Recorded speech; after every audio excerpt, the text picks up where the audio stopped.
a lot of things happening and a lot of inspirational stories as well. So let us begin with the panel discussion. And after the good food, here is a lot of food for thought. I'm sure Professor Chuck is all prepared to moderate the session and with such eminent panelists. Just sharing the theme of the panel discussion once again. It is social commerce, one of the biggest digital trends in the retail industry. And it is going to be very intriguing, thought-provoking as the first panel discussion was, I'm sure.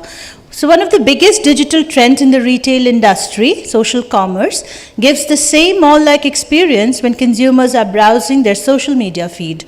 It provides consumers with an interactive experience and allows them to browse and buy products within social media platform. The industry experts will talk about how this trend can be modified for the betterment of retail industry and how firms can target consumers and increase their businesses. To start with this session, I would like to welcome the panelists to the stage and request the team to welcome them with bouquets. Mr. Shailesh Khandwal, AVP and Grocery Business Head, Delhi NCR Reliance Retail. Mr. Shailesh is currently working with Reliance Retail as AVP and Grocery Business Head. He has more than 24 years of experience in the industry, out of which he has worked in the retail industry for 15 years. Before joining Reliance Retail, Mr. Shailesh worked with renowned companies like HDFC Life and ICICI Bank Limited. He's exceptionally skilled at team management, merchandising, and business development. The second speaker on the panel is Mr. Ajay Seth. He's Director Customer Services at Panasonic.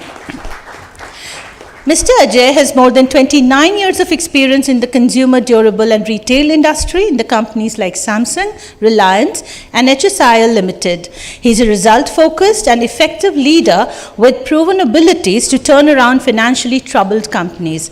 He's proactively identified and resolved problems which include negative sales trends, creating a clear differentiation in the marketplace, and keeping cost under check, maximizing productivity and thereby increasing profits. Welcome, sir.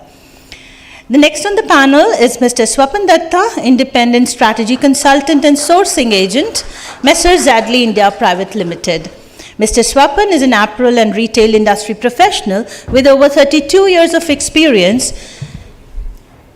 under leadership roles, and he has had various experiences in the facets of apparel and retail industry. Amongst his various stints, he has worked as president for Messrs. Monte Carlo Fashions Limited, a highly prestigious and leading national brand.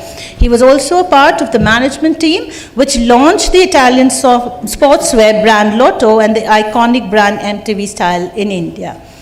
The next on the panel is Ms. Devika Bharadwaj, Regional Marketing Head, XM Global.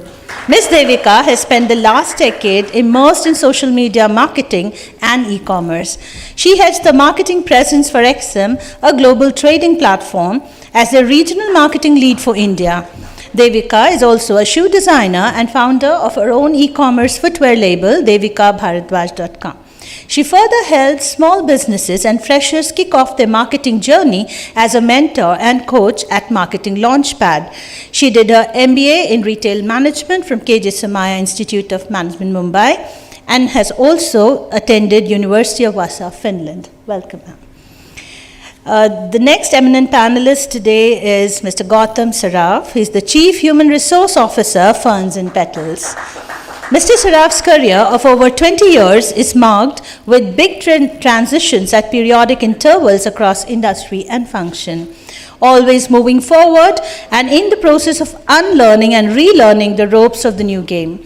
Over the last 16 years, he has worked with Yum India and VFS Global as HR head, South Asia, worked as head HR for Godfrey Phillips, managing their NBD division, handling 3 organizations, that is Calabar Cosmetics Private Limited, 24/7 Retail and Modi Care Foundation. Currently with Ferns and Petals as VP, Chief Human Resource Officer. Adding to the galore, received many accolades in all the organizations, including Enabling Specially Abled and Diversity Award from Shashi Tharoor and Global CPO Award for consecutive years. Welcome, sir. To moderate this panel, we have one of our very senior professor here, Professor Dhruv Chak. He is an MA in Political Science from Lucknow University and a postgraduate diploma in Business Analytics from the Indian Institute of Management, Ahmedabad, with a specialization in marketing and personnel and over 45 years of experience in industry, consultancy, and teaching. He has an excellent track record of nurturing startups and successfully launching consumer products and services which have stood the test of time. He's held top management positions, including heading the Hyderabad-based Gati Limited, and currently he's our very favorite professor. Welcome, Professor Chak. Thank you so Over much. to you. Thanks a lot.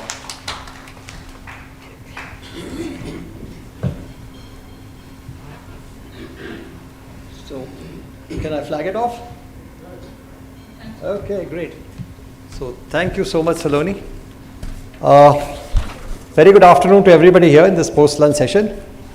And we have a very distinguished and diverse panel, as you see, to keep you all awake and interested. The theme of this session is social commerce and its emergence as a rapidly growing digital trend in the retail industry. And more than that, how companies are taking advantage of it to engage and acquire customers at low cost as compared to e-commerce platforms on the back of trust, engagement, and word of mouth. So what is social commerce, the new kid on the block? It's a subset of the huge e-commerce Indian retail market, which is expected to reach nearly 300 to 350 billion shoppers over the next 5 years, propelling the online gross merchandise value, which we call the GMV, to $100 billion to $120 billion by 2025. So how is it different from the traditional social media? Here, shopper, where they view a brand's content, visit their website and start shopping, which is what we've done for years. Instead, social platforms like Facebook and Instagram act as virtual storefronts where customers can explore, interact, and share their views, also buy products which interest them instantly without going to a company website. Younger customers have grown up in a world dominated by ads, which have tried to influence their purchasing decisions. Despite this, we all turn to people we trust, whether it's family, friends, communities, and even authentic influencers they follow, basically looking for recommendations and inspiration. They want to feel inspired, informed, confident in their purchases. Social commerce caters to all these needs, provides a shopping experience that encourages discovery and personalization to build authentic connections between consumers and the brands they interact with. On the other hand, with social commerce, sellers gain access to not just a massive audience, but also gain a deeper understanding of customer behavior, especially in small town India. Based on conversations and organic engagement, social commerce is also enabling these micro entrepreneurs to gain authentic traffic and build customer loyalty. It brings in a sense of community, connection, and trust to the shopping experience. In this context, social commerce brings the highly engaging and mass social media together with the proven successful model of traditional e-commerce. Simply putting it, buying and selling on social media was never a new concept, but it was not organized or happened on such a large scale. The pandemic, of course, acted as a catalyst. Overnight, people lost access to necessities. We've all suffered from that. MSMEs stepped up and found a huge opportunity to do business and cater to consumers via platforms such as WhatsApp, Facebook, Instagram. According to most retailers, about 40% of sales occurred via WhatsApp during the lockdown period in India. Apart from being convenient and user-friendly, commerce via social media has become a phenomenon with the increasing time spent online. According to Bain & Company, Digitally Connect Indians spend an average of over 3 hours per day online, of which around 2 hours are consumed by messaging, social media, networking, and watching videos. The size of India's social commerce sector is estimated between 1.5 to 2 billion GMV and has the potential to grow to a huge 16 billion by 2025. So, the future of social commerce promises to be huge. If other countries are to be taken as forerunners, USA has a $30 billion social commerce sector, and China is estimated at nearly a whopping $300 billion US dollars. So while social commerce has gained popularity in India, its true potential still remains untapped. There are still multiple avenues yet to be explored. The major shift of audience from Facebook and Snapchat to Instagram, it has become the avenue of opportunity for modern marketers. Instagram has started giving out specialized features to such marketplaces and handles on the platform. With more and more people making the shift to Instagram, it is likely to become the next big thing in the social commerce ecosystem. The social first model is enabling small retailers and merchants to stay ahead of the curve. A Bain report states that small sellers make up 85% of all social commerce players. It further highlights the potential of the model, stating it has the potential to empower over 40 million small businesses and entrepreneurs across India. We can also expect to see voice and vernacular being major growth drivers on such platforms, with small town India becoming a majority audience base for online shopping. The ecosystem is definitely changing and faster than ever. But what would benefit players in the social commerce ecosystem is to acknowledge this change and be agile and leverage its opportunity to the maximum extent.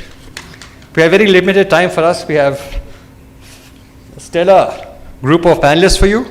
So with this brief introduction, I will now invite the panel to share their views on this fast emerging phenomenon, its place in the e-commerce sector, how it has been utilized in practice, and how they see it developing in future. So how we intend to play it is, and we've discussed with the panelists, is this is going to be more or less a question and answer session. And of course, everybody is free to answer those questions, not just the person to whom it is addressed. So I would begin with Mr. Ajay Seth and request him to address the couple of questions that I have for him. Number one, why is social commerce gaining such popularity in India?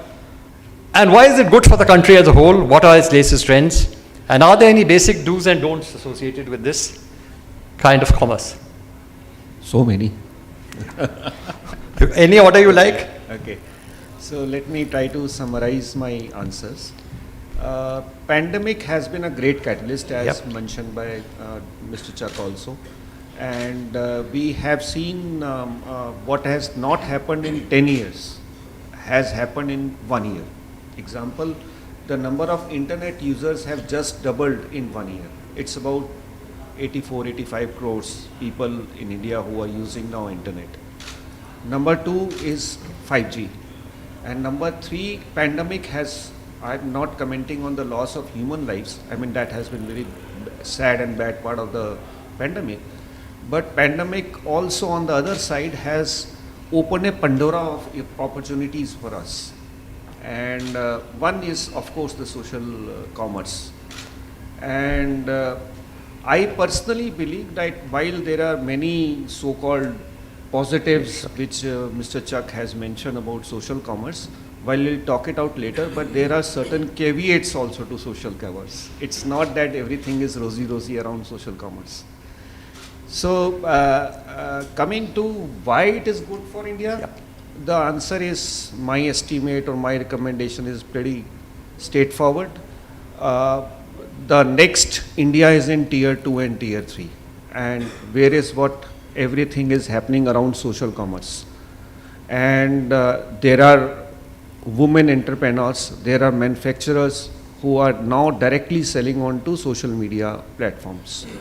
And that is precisely the direction of the nation is Make in India and Atmanirbhar India. And I believe it's an exciting journey ahead. It's going to be pretty torrid, tough as we move forward, because pandemic though has been an indicator of a good so-called social commerce environment, but overboarding also should not happen. And that's what my point is at this point of time. Fine. So about the, more specifically on the don'ts, what shouldn't happen? Don'ts probably is, there are 2-3 things which I have observed, especially in social commerce. As Lalitji also mentioned in the morning also, the fundamentals are still, I believe, have to be worked upon. Who is my customer? And how is that we are going to make my money? Are we selling to Gen X? Are we selling to Gen Y? Or are we selling to Gen Z? Or are we only generic type of a situation? So this clarity in terms of, fundamentally you would understand more, sir, because of the STP process. The fundamentals still remain the same, whether we are going into online or whether we are going there in offline type of a situation. It's basically, I mean to say is the strategy part is something I think we as an Indian management are missing, including me also, which we should be more focused and we should be very clear, are we having the right product also? That's also another answer sure. which we have to the answer as far as social commerce strategy is concerned. Just one thing. There was a comment in the first session which talked about come to social commerce and online after you have your offline store. So, what are your views on this? Any other members of the panel also? Yeah, so I don't mind adding to what he said. So, Please.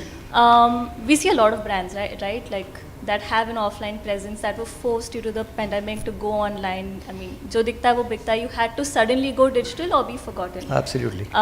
So to that point, I would say yes. You know, having an offline presence Helps. works well, and I can say that from experience.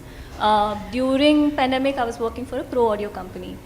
90% of our business was offline or was run by offline channels, and Okay. the traffic was generated there. Overnight, we had to, become an e-commerce led brand, but that didn't work very long. Once things started coming back to normal, offline still happens to be our largest source of traffic and revenue. And I think that's the case for most Indian brands, right? While, yes, India is one of the third largest, I think, country with online shoppers, 80% of the business is still led by traditional retail businesses. So if you go by numbers, it just makes it obvious, right, that you have to have that offline presence, and then you can use online to supplement that presence. They go hand in hand. Similarly, I can speak from my own footwear sure, brand experience. While I've always been a digital first brand, being a marketer myself, and I have an e-commerce store, I've tied up with Amazon and all of that, I sell easy offline. It's very easy. The number of returns is less, and that's one of the bigger challenges you have with social commerce as well, is that, where do customers get their advice on sizing and returns and all of that. So the two go hand in hand, but having an offline presence will definitely help your online presence. There was a very interesting observation in the morning which says that people may buy through Myntra, but they won't know what brand maybe they bought at the end of the game. They just know what product they've brought. Yes. So maybe that's one reason also why offline continues to be very, very important. I'd direct my next question to Mr. Swapan Datta. And it's a totally different topic. It's nothing really to do with social commerce at this moment, but yeah, it's to do with social media and the impact of influencer marketing on it. First of all, good afternoon, everybody. My views on social media marketing are slightly different from digital marketing. Sure. Digital marketing is a different field, and it is like marketing and sales. Sure. Social media marketing is part of digital marketing, but it is not digital marketing only. Or rather, digital marketing is not social media marketing only. Sure. Influencer marketing plays a very big role, especially for startups, small startups, Okay. with limited resources and who want to cater to a definite niche. See, with the help of AI and CRM programs, they can access not only a regional influencers customer or following base, Yeah. but also their localities, where they are based. Sure. Because let me tell you my experience, Sure. Please. through Instagram you don't get sales. Instagram can lead you to a sales portal, but it doesn't sell through Instagram. You can popularize a brand through Instagram, but you can't sell through Instagram. So, Right. through Instagram or through other social media like Facebook, other social media platforms, you can influence the customer's thinking. And the best part is today local influencers are very reasonably priced. Somebody with a 15,000 following or a 20,000 following, I remember when I was at Monte Carlo, I launched a premium brand by the name of Platine. Okay. At that point of time, the only marketing we did first season was only through influencer based, and that too certain niche influencers who had a certain following in the niche where we wanted to be. So that is one area where influencer marketing, I feel, helps a lot. No, but there's a negative to that also. Influencer marketing only works in the lifestyle segment. Okay. I mean, I'm sure Ajay and Sailesh will agree with me because they are from a different industry. Influencer marketing से Maggi का replacement नहीं बिकेगा नहीं. या आपका Panasonic के जगह पे अगर लोकल ब्रांड आके इंस्टाग्राम में आया तो वो बिकेगा नहीं. So basically the segment where Instagram or Facebook or social media marketing is most helpful is lifestyle and fashion, I think. That is my personal. Do you see this spreading to other industries also, apart from lifestyle and fashion? Or is this going to stay? See, as it white is? goods, the Indian mentality. White goods, they will not like to go beyond established brands or brands with a certain history. That is my personal view. Okay. And also there's another thing, that is even in lifestyle and fashion, India is a country which looks for a deal. Yeah. We are a country which looks for deals. I mean, the biggest example of social media marketing success stories is Bewakoof.com. It's a brand called Bewakoof.com. Now, Bewakoof.com, even if anybody accesses their portal, you will find that the prices at which they are selling are amazing. It's a 150 crore brand today. With no other platform. They don't sell through any other. Now probably they have started selling through Amazon and Myntra for the last 6 months. Previously only through their own portal, and the only marketing channel was social media. Okay. But price was a huge factor. So would you also like to comment on what social media has done to help small and medium sized companies to? I think the Expand example of their scope. Bewakoof.com or maybe a Sasa Frasha, there's a brand called Sasha Frasha, or a Indubindu.com. I have been involved with that brand that started from a diamond exporter's wife. She was sitting at home, she didn't know what to do with her time. She started that brand and only through her own social circle, and she made her own social circle her brand ambassadors so that they could promote their brand. Today it's a 35 crore brand. आज भी उसका drawing room से ही काम करती हूँ. So is there any particular kind of industry which benefits most from social media, or is that already answered by your saying fashion I and just told you retail? fashion and lifestyle. Any other views on this? Whether this can spread to other industries or this is likely to be restricted to these? Yeah. Will Indian buyers' habits Yeah, remain the just same to add always? on what Swapanji has said. See, conventionally, what actually is the social media? You know, जैसे मैंने ये coat पहना हुआ था, I will ask you, ये coat where पे कैसा लग रहा है? You know, that is how traditionally Indians have been shopping, basically word of mouth type of a situation. So, social media, it's not going to sell large appliances, as you have also mentioned in your this thing. They are not going to sell large air conditioners or refrigerators or a TV type of a situation and a social media type of a situation. But besides fashion and lifestyle, I think personal care, beauty, cosmetics, it's a massive potential. And it's basically the role of not influencers there. Influencers are very, very costly for these type of categories. It's the micro influencers. It's the UGC which is going to play a very, very important role in social media, which is user generated contents.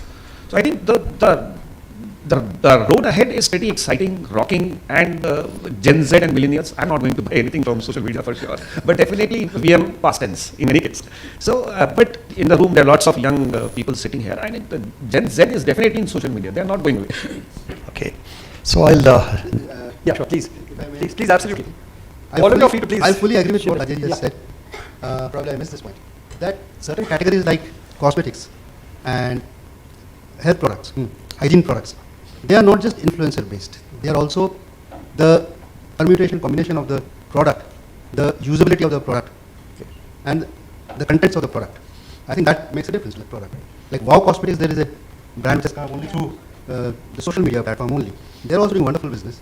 And whatever little I've seen of them, they only talk about the technicality of their product, nothing else.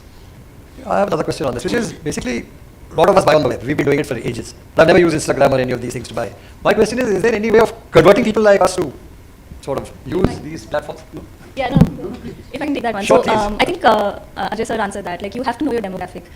Converting, let's say, boomers or even late millennials will be difficult because there is a big trust issue on social media. Tell me what's the trust? I've never understood this trust issue. I've never been afraid that There like, is, things right? will act on So my I can behavior. speak from, let's say, my mother. I will go on Instagram and Sure, shop. sure. She won't do that because she'll be like, could this be a scam? मैंने यहाँ पैसे डाले तो ठीक है क्या? अब मुझे नहीं पता कहाँ जा रहा है. Like, and you hear of scams. I think in your session you talked about iPhone की जगह break की जगह iPhone and all of that is happening. So in fact I would extend it to e-commerce as well, but for the sake of our topic, so social commerce, especially on platforms that are driven by a younger demographic, Instagram, Facebook, I would even extend it to a Pinterest or a Snapchat.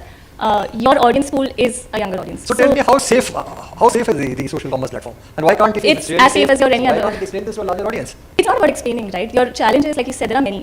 While yes, it's an upcoming trend, and it has been since, honestly, I feel since Tupperware ka zamana, where people were the social commerce back then was selling through your groups.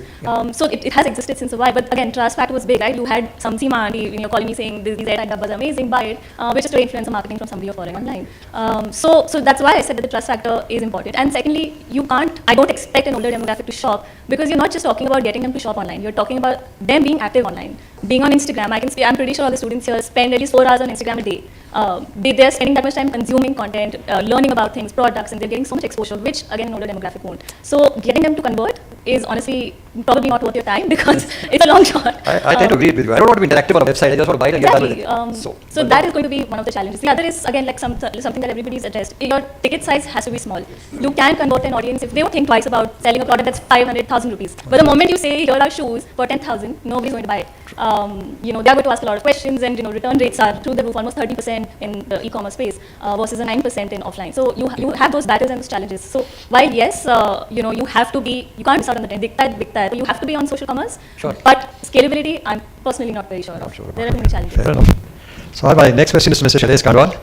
So where does social commerce stand in the online B2B business? We've talked a lot about direct to consumer.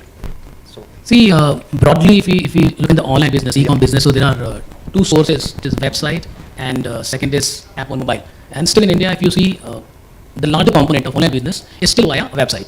And another emerging source of e-com business, it is, it's now social commerce.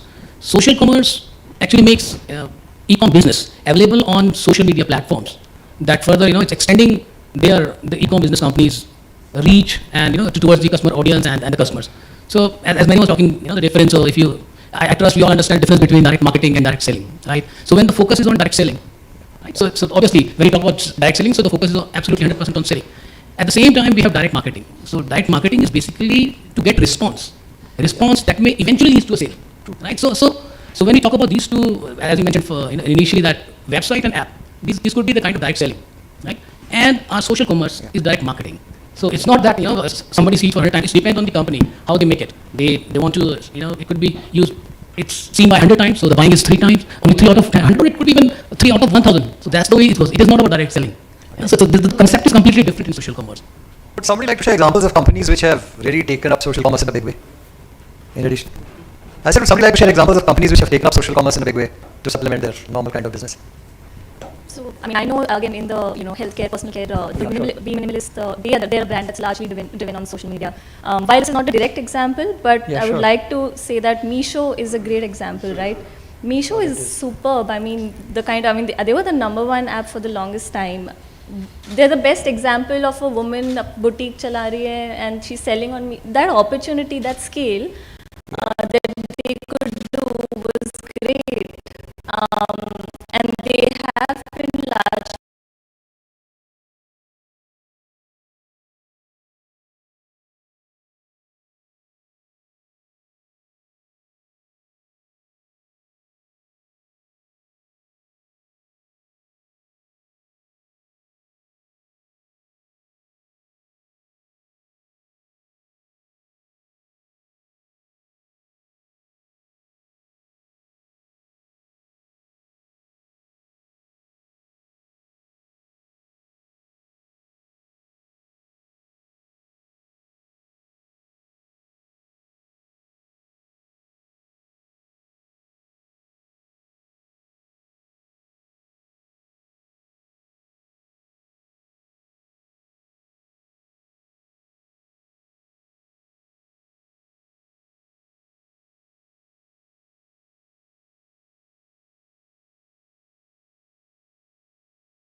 be driven again by, let's say, YouTube reviews and affiliates and social media marketing influence, all of it, right? So that ecosystem that Meesho, could create and could drive traffic and commerce from is great. I think they're a great example of social commerce and, the opportunity and that whole social aspect. How can they attract customer from that particular moment, okay, and how can they convert them into a buy, okay? Very well said by him that there is a direct marketing and there is direct selling, okay?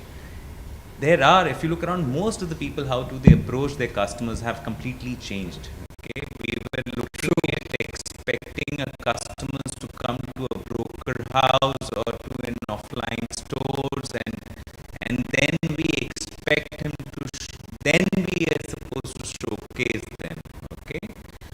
Half of the time we were all dependent on customer to come to us and then be able to generate this. Social commerce is completely changing the game.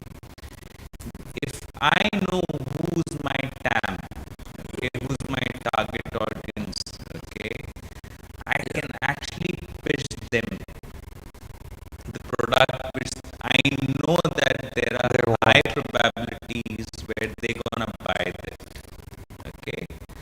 For an example, if I have even once I have searched for a property and looking for a property, right? You will next day, if you're in the Instagram, you will start getting the promotions for all the best builders or the project which is coming in those particular locations. So anything related to that. So that is one. Okay, for me that's definitely gonna happen. Okay, you cannot avoid that. Again, second, it's also about influencing your customers, not just by influencing marketers, okay, but influencing and giving them the reasons why they should buy it. Okay, give you one very simple example, whether it's of my previous organization when we were Calabar Cosmetics, or I was with VFS Global, or today with FNP. Okay, if I know the customer has bought and he has inquired about the VFS Global, and what I have to do, I have to only go to Instagram. Whenever he browse, I should come out, okay, have you taken a premium lounge in VFS? Sure. Okay, I can create that need and ask him to, okay, why don't you convert your normal visa process into a premium lounge visa or a priority visa? Similarly with the Calabar Cosmetics, any customer, any teens, okay, who's been looking for a fashion apparel there or anything, why not the added, what can be add-ons to those? Sure. Okay. There are occasions where you just have to create. So like for example, Karwa Chauth, right? That is the biggest occasion for where women get dressed and they get party, marriage, okay? You just have to create that reason and make them that your product is relevant to this occasion, and that's where you backed by a particular set of ambassadors or a marketing influencers and show the certain relevant examples which basically connect them and they feel urged to buy them, and that's where you give them the option to buy, and that's quick commerce happens, right? So it's definitely has to happen, and everyone who has not been doing it, they all feel that they're missing it. It's all about everyone has to adapt it eventually. This is gonna be the future, okay? In FNP, we all started with the offline store, okay? We realized that there is an e-commerce which is we started with our web, okay? Yeah. Then we also realized there is an app, okay? We started with our app. Today, my 70% of traffic comes with the app. Okay, that's big. So that's very big and globally, okay? Now we are seeing that social commerce is also very big. Now we are seeing that 10 to 15% has traffic already started coming from a social. So there is a shift, there is a transition which is happening across this, our consumer behavior, right? And if we do not catch it now, you may be a laggard there, but then obviously everyone has to eventually do that. Go over to it. Yeah, Fine, thank you. So I have a question for Mr. Kandwal once. You've been utilizing WhatsApp as your strategic partner. How exactly have you been doing it? What exactly is the process and how is it done? Okay, so foremost, we have in India, we have about 39 crore WhatsApp users. So 39 crore WhatsApp users are in India, and this is the highest because China is not allowing WhatsApp in their country. So we are the highest in the world. And WhatsApp is a strategic partner to Reliance, Okay. right? And we in Reliance, we are integrating WhatsApp Messenger business towards our JioMart extensively. And we are trying to, there are many things while we connect through online, so we are trying to establish our network towards we're trying to take to the remotest village of the country. We are going that way, and it is going to be huge, as you have seen how disruptive the JioMart or the Jio communication was there. So it's going to be in similar fashion. And even today, if you open your mobile and on WhatsApp, you go and you say hi to on 79770, 79770. It's very easy and simple. I just for a second, if you open it, you say, just say hi to them, just say hi. They will immediately, in a second, or maybe 2 seconds, you'll get the catalog there, and you can shop through. So it's all there, and we are going very massively there. In times to come, you'll find everything, on the WhatsApp, you can shop through, and sorry again, thank you. So it's been and best details I can share. So, but it's going to be really disruptive. Can I ask you a very comfortable question? Why don't I know about this number? Why don't I know about this number? What? See, as I said, we are just going there, and it all depends on the area where you're living. So that area is covered under our network or not. So how do you inform customers? So suppose if we are starting our WhatsApp network in one particular area, so there is a pin code allocation. So whoever is living in that particular pin code area, so message will go there, or it's we all send geofencing. So it's in that way. So we are starting gradually. So as we, Oh, I don't get it because I'm a baby boomer. so we are just coming to more and more. So very soon. Fascinating. And if you like more people, I'll start it very soon. I assure you that. We don't want to get off topic. We don't know everything you guys are talking about. Please. See, it's another function, like this like website app and another is WhatsApp. So it's another source of income business. Yeah, maybe having or if in case of temptation. So basically, you don't have to go in websites, search for it. You say, It's a time. it's a more customized catalog for you. And I should make this as you mentioned, so everything whatever you're buying for once, it will go for something. Right, then this for example, you go to that place, okay, and you just I need what's the price of Apple, okay, that can give you what are the types of Apple you need. They can also give you that. For example, previous organization Modi Care, we went to multi-level marketing, okay, all our sales agents, consultants, partners, they were just connecting with their potential customers through the WhatsApp. They were sharing all the catalogs to them, and they were in that catalog itself, they were selecting only probably 15,000 items by itself, based on the categories, and they were just ordering. Automatically, the invoice, the entire payment process, everything was happening through WhatsApp, and we were probably talking 2,100 to 2,200 CR. I've kept the for the end. There was a string of questions for her. She's done a lot of things very varied, and I think we'll follow those. So what do you think are the best platforms for social commerce? WhatsApp being number one. Because going back to previous discussion, this is where you can target a wider demographic. Okay. And just to add to him, like on the app versus WhatsApp discussion, there are a lot of people not comfortable with moving the UI of an app. But WhatsApp, they just have to reply and it's so easy for them. So WhatsApp, I think given the reach, the presence, the ease of use, and how quick and faster you can get things done would be number one. For of course, via Facebook and Instagram, unfortunately, we don't have TikTok, but the shop feature is well integrated. Primarily, I think in Instagram, especially for a Gen Z millennial audience. Again, lifestyle, fashion sales. So these three platforms, I think, would be number one. So is it really better for brands to move to social commerce? What kind of brands? Better for all brands to move to social commerce? Again, come back to knowing your audience, right? Is your audience on this platform? No, then you don't. But if your audience is existing and is very active, then yes. I would say that your brand should have a FOMO of fear of missing out, is where you just have to be present there, right? If you're actually, even if there's 2% of your audience that may shop on these social platforms, you cannot afford to lose out on it anymore. So you're either like digital and visible, or you are going to blend. This is where we should, I think, and I think we more. And that's I just want to mention because I think there's some reason that only physical products will be sold. So it's also about services. If you go to Twitter, most of the social commerce is about services. Yes. So it's different. If you go LinkedIn, then something else. If you go to Facebook, and more about to invest this with the discussion. So it's very important to understand the statistics for while you're discussing about the social media, social commerce. So like as per cable.co.uk, so India, as you mentioned, is the second largest internet user base. We almost about 66 crore internet users as of now. And last year, about 815 crore. There were online shops with them, turnover of about $85 billion US. Right? And moreover, in India, we are one of the top 5 countries with the lowest mobile data cost. We are one of the lowest in the world, top 5. It's just $0.17 per 1 GB. So this is also the features are assisting us to pull into that. And furthermore, another company that is, I think, datareporter.com, that says there are 47 crore Facebook users in India. 47 crore Facebook users. 47 are, I think, YouTuber. Then 33 is Facebook. Instagram is 24 crore. Right? And like that. So Snapchat is 14 crore, like that. And if you see, as we are discussing, so if you see the difference. So there are customers who need or want to buy online. So such customers will access directly to the desired app or website, and they go for the requirements. Parallelly, there are customers who have potential to buy, and they are accessible to social media platforms as a competitive 100 crores now. So those are good. So it's all about how we make them buy, like impulse, temptation, or letting them find something value for money, or something of that sort. How we can say why should I buy? So how we get temptation? Recently, as you say, it's only about maybe the low value. Just recently, I got one shoes of Adidas via Facebook. That was about 16,500 rupees, and I think some boost to something of that sort. So we highlighted that in one second, and it's so powerful. If you look at the Facebook today, you open your Facebook now. Trust, you cannot go to 6 posts without seeing the ad, the 2 ad, 1, 2, 3, 4 ad. So it is so powerful nowadays. You can't avoid it. And needless to say, how much time everyone was, particularly young generation here, is applying on their social media. So it's very, very important, cannot be ignored. Sure, thank you. I'll just add on to what Ram is saying is, when you all say that who are my potential customers, all the answers who are setting it, right? And where are they spend most of the time? Social media. So if you do not have them now, how do you create those aspirations? So they may not buy now, they will definitely aspire and make sure that they do something, make sure they buy more. Okay. Yeah, and that's the work which happens today, and that's what marketing is all about, right? So that's the shift is happening, and that's the ecosystem which is happening change. And I think being HR, can I be in traditional way of connecting with team or employees? No. We are also into social platform. We also get in those Facebook kind of that page where they can post their queries. We also have those chatbot where automatic chatbots, they have queries, they have concerns, they can directly write to them and automatically based on the FAQs they will get response. So it's the way the consumers are moving, okay, and that is where most of our work is also getting or are they getting inspired to be like them? Okay, I think that's what shift is happening. So social commerce, no one can avoid. I have a question for Devika. It's a very focused question now. You are an entrepreneur, so share with the group how you sold your baby shoes for your photo on social media. Yeah. Tell me how it actually works other than talking things. Yeah, so I started this in 2015, and I thought, okay, yes, this is going to be the next big shoe e-commerce label. And 2.5, I realized, okay, I need offline presence. Going back to that discussion, so I do a lot of exhibitions, tied up with some offline stores to stock my products and so on and all that. But having said that, a large source of at least marketing, sales, and queries is social media. I know a lot of audience might be familiar. So the call to action is there, shop online at devikamalraj.com. But there's still a comment, price please, they DM, they send a photo, how can I order this? So people still prefer, like I said, the quickest and easiest way to get something, which is why social commerce is so important. And if I can take a step back, so what is social commerce? Right? It's not just that you're on this platform and you're selling. The idea is that a business, to me as a business, has an opportunity to engage with my customer, where they're asking for recommendation and getting recommendation. So today if you want to leave a review, you're not going to email the brand, you're going to go on Twitter complain about it, put up an Instagram story and say, okay, I had a great experience or a bad experience. That's where most people are exchanging notes, feedback, recommendations. So your, and even mine personally for my shoe label was that I'm in the business of influencing, whether it's through influencers, through my own content, through customer testimonials. I always ask people, okay, can you send me a picture of the shoes because I'm going to post it. So it comes down to that. Like I have to be able to tell people that if they're getting recommendations, this is all you need to know about my brand on social media. So yeah, social media is a big driver for awareness and all those things to supplement my offline presence as well. So what are the ways consumers actually look for the perfect product and find it?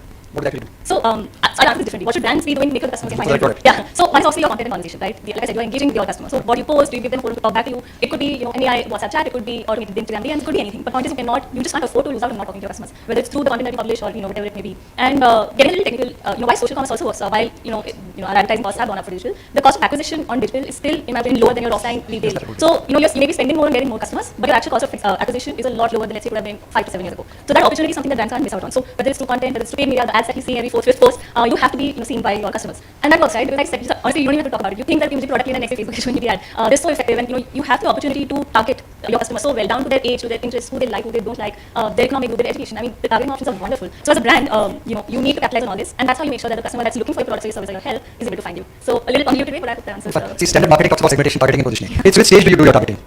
Through social commerce.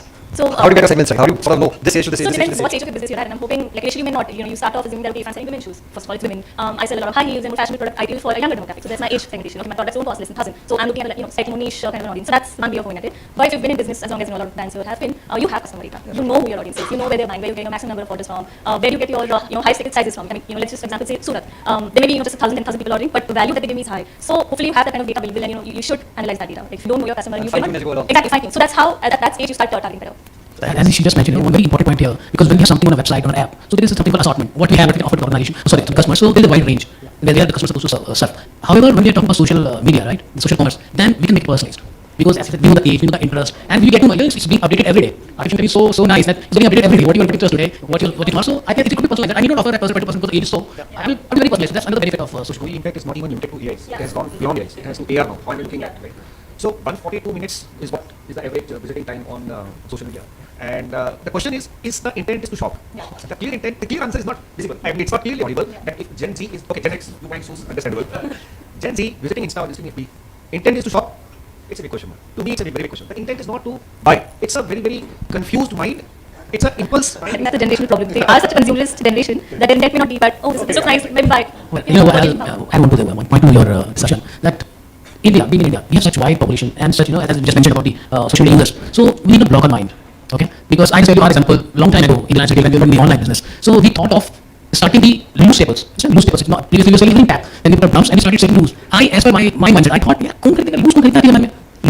so ultimately today we are selling our highest staple is to news. So you don't know in such wide population of India, because the cost is so economical. I don't mind sharing it to series of people, and even as I said, the percentage of my buyer, as I predict, is very, very low in social commerce. Very low. It's not like that in an offline store. If 100 people are there, I expect 75% of them to buy. But it's not the same in social commerce. So it's completely different direction out there. So and my cost is so low. That's the major thing. It's always changing. Thank you so much. I will carry on further, but running out of time. So before we conclude, I'd like the audience to please address at least 3 questions to my panelists. It's been a very interesting discussion. I'm sure thoughts must have come up in your minds. Really happy if some of you could address your doubts or views to the panelists here. Please, always. Please. Social platform. Yeah. One brand which is doing very well. Basically, those social platforms, either shoes. Oh, yes. Either shoes. Bulbul also implement. Bulbul, yes. There are a lot. Fair number of brands.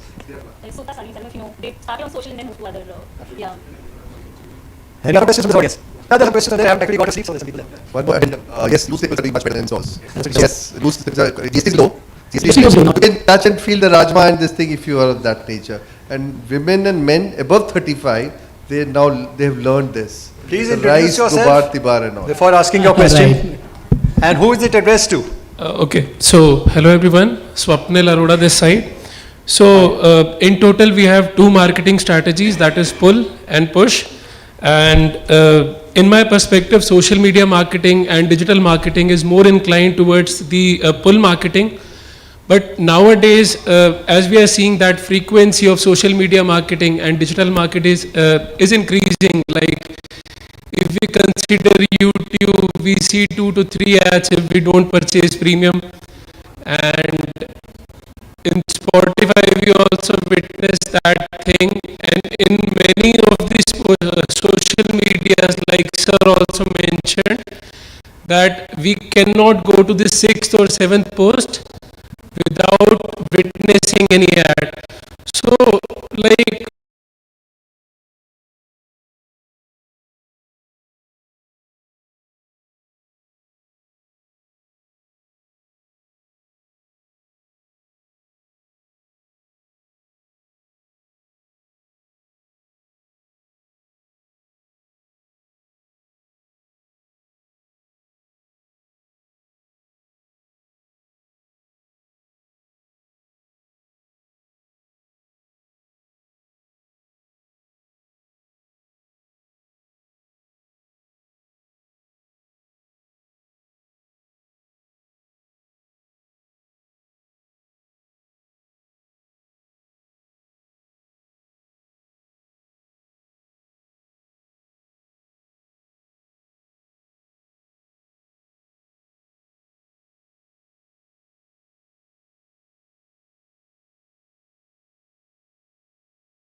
my question is that do you think that social media marketing or digital marketing is transforming towards the push marketing strategy and can now misleading and can become more like into like inclined towards the irritation of the end consumers?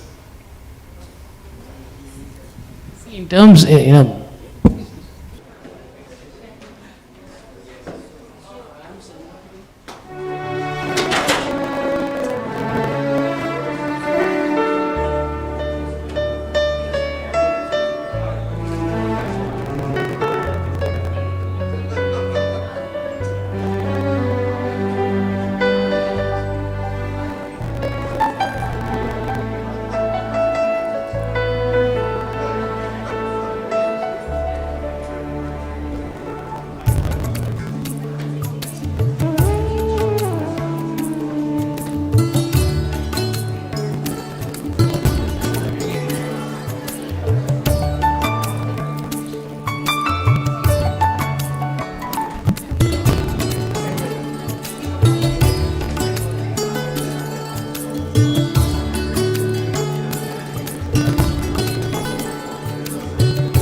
उठा लेते हैं ऐसे ही अभी नीचे कर देते हैं बस ऐसे ही नीचे उतार देते हैं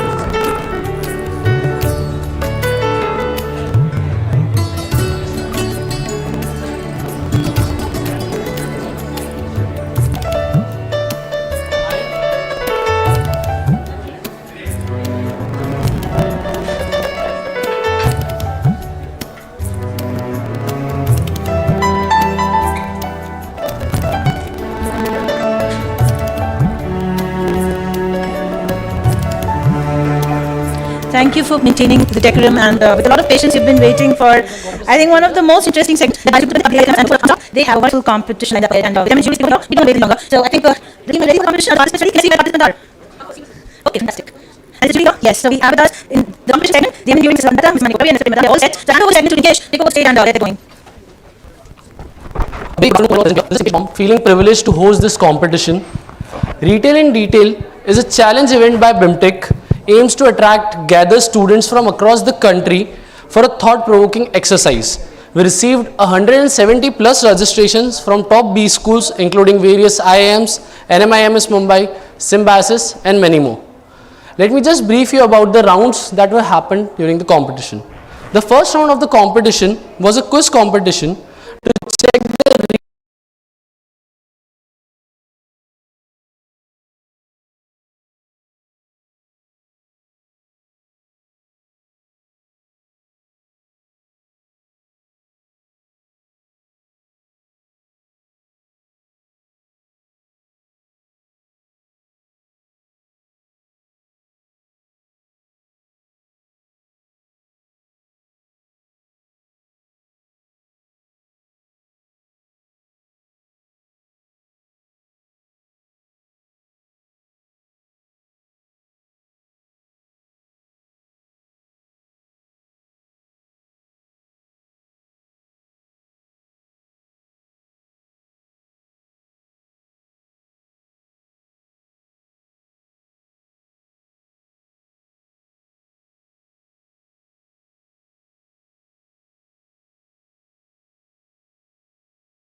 retail acumen of the participants.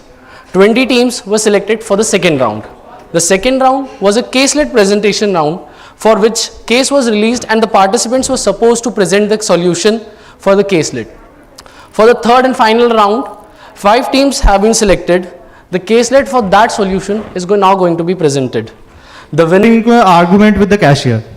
Now imagine walking into a store and getting personalized attention. Choosing a product customized according to your needs, and finally no queues while checking yourself out, and that too in a frictionless environment. Which one would you prefer to visit again? I think the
answer is obvious.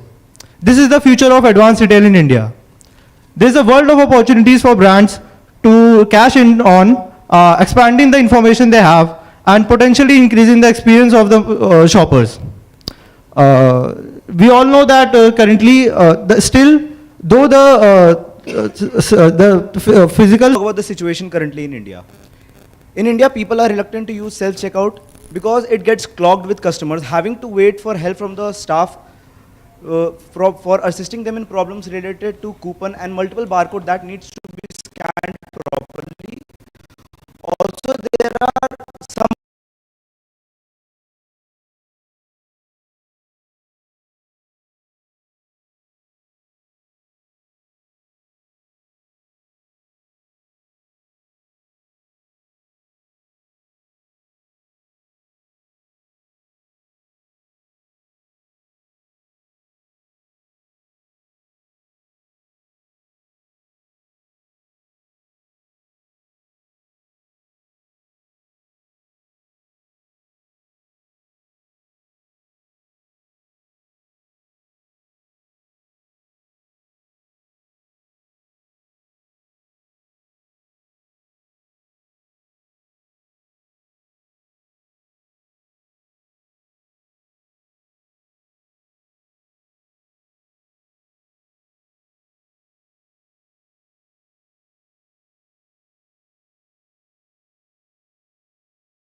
products that need to be weighed and manually entered into a system using a specific code. Next is the cash dependency. Many people in India prefer cash as a mode of payment over other digital payment methods, and it is not practically possible in the current self-checkout system in India. Next is human interaction. Majority of people in India like human interaction while shopping, specifically in a retail shop. An attendant needs to be called over. Next is familiarity. We are in a world of constant digital transformation, and technology in the retail industry is also increasing at a rapid rate. But Generation X and baby boomers are very much less inclined towards the support of the technology in the retail industry.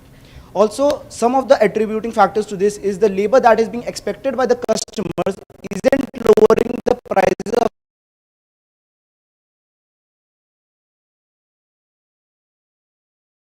the products at a comparable rate. The last is anti-labor mindset. Self-checkout system in India did not become successful because it has too many people for certain process automation, and some people view this anti-labor as costing people their jobs. Now we'll talk about the solution, and the slides will be taken over by Manya Katyal. So, can you hear me first of all? Yeah. Now you know what self-checkout or advanced retail shopping is, and you also know the problems that are associated with it. Can you change the slide, please? Yeah. Yeah, okay. And we of course have some solutions for it, but what are these solutions based upon? First of all, what we're trying to do is we're trying to bridge the gap between online and offline modes of payment through advanced retail. Next, we're trying to reduce the queues in stores, which creates congestion in the stores. Thirdly, what we're trying to do is we're trying to make smart retail universally accessible. And lastly, of course, we're trying to convert our visitors into customers. My friend mentioned that cash dependency is a problem in India. Also, according to a report by Economic Times in 2022, 60% of people do not want to use UPI or card modes of payment. So how do we bring them into the system? We can use automated cash deposit systems like those in ATMs in, of course, compact form so that they can also be a part of the new technology.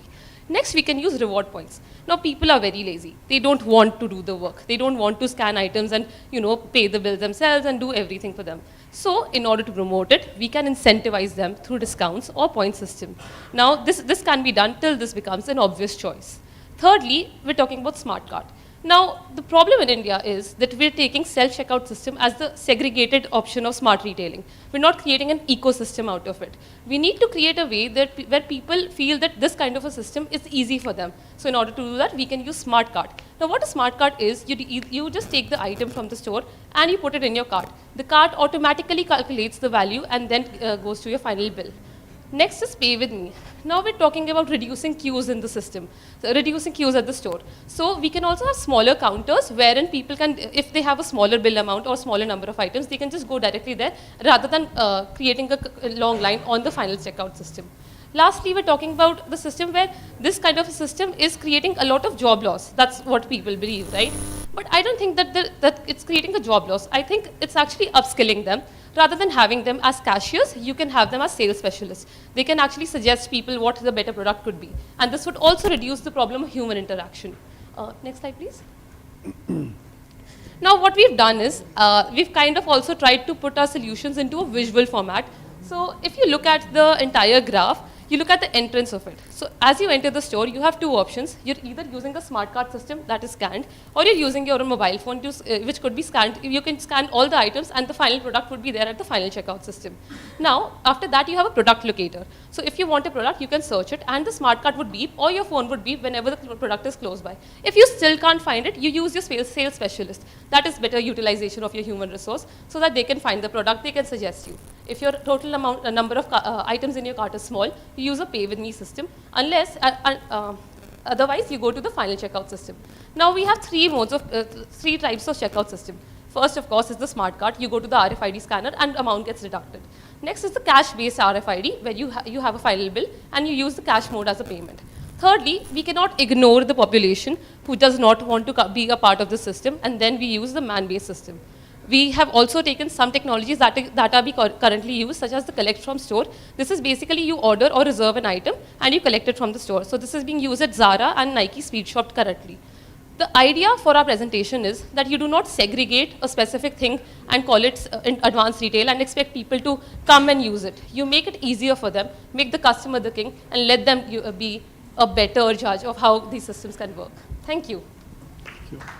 We are open for questions now. I have a small question. For what category of stores are we talking of? Are we talking of large format stores, hyper stores, or all category stores in general? Vanilla stores?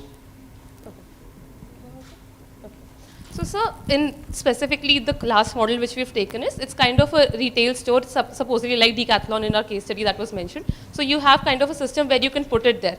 So also, additional to what we've already said, the smart card system, as I was mentioning, it could be also used in a grocery store, wherein smart card can also be used to weigh the item. So that could be also added to the entire thing. That is a technology that is being developed. So that's why we weren't very sure of how we can use it. But right now, retail stores where you do not have to weight the items. Okay, I'll make my question more specific. Okay. What size of store? Because see, if you offer all three formats, it's going to take space. So what is the kind of size of the store for which you're offering this? That you have not mentioned. Okay, so sir, this is not specific to a store. These are all the possibilities that we've taken. But of course, probably a hypermarket is what we're thinking of.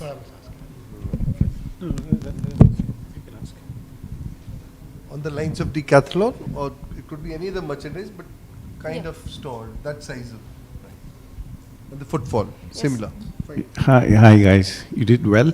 I'm going to ask you something. How long did you take to do this presentation? I think we have been working on this for a week. Just a week? That's how long we have participated in this competition, I guess. Yes, sir. That's according. We have received the problem statement 3 or 4 days ago only. Okay, and I'm just curious. Why do you have to reflect on a prompter? These are just 4 slides, 3 slides. It should have come naturally.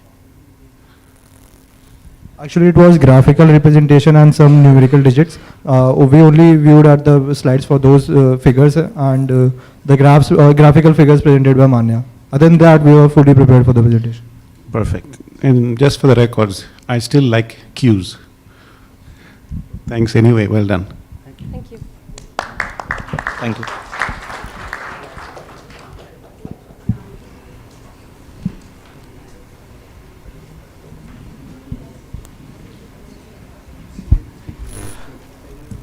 That was a really great presentation, guys. Now, I would like to invite the next team, Amit Aryan, Akshita Ruganta, and Sahil Athar from Birla Institute of Management Technology, Greater Noida, for their presentation. All the best.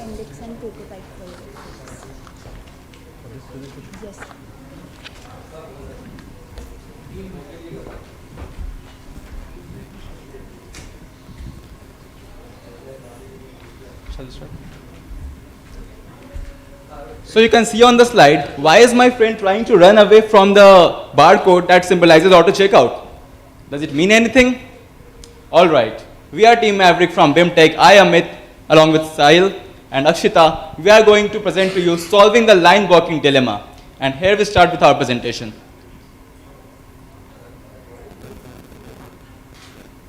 So we visited the store and there's a small snapshot of it.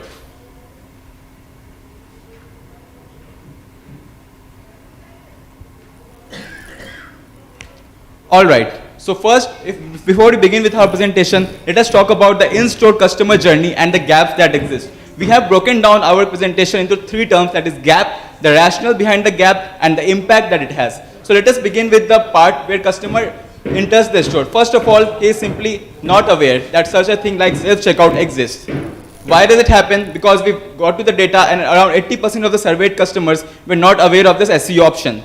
So it leads to slow pace of adoption of SEO and automated billings. Next, the attitude of the customers. Like most of the people here are used to queues. As sir said, he likes queues. Most of us like queues, and we are not simply used to traditional billing So more than 50% of the billings was done through POS. It is through a field research that we did at Decathlon.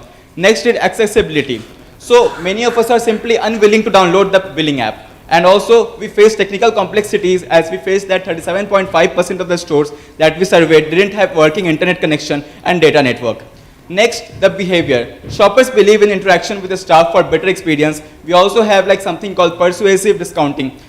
Next is satisfaction. Stores depend on service marketing and impulse buying by customers. Like we all are used to putting up some impulse buying items near the counter, and that element gets negated when we stick to the self-checkout option. So here is the rational data that is valued on the fact of our gap, and here is the impact that it has. Like impulse buying affected, SEO is still far from automating the whole shopping experience.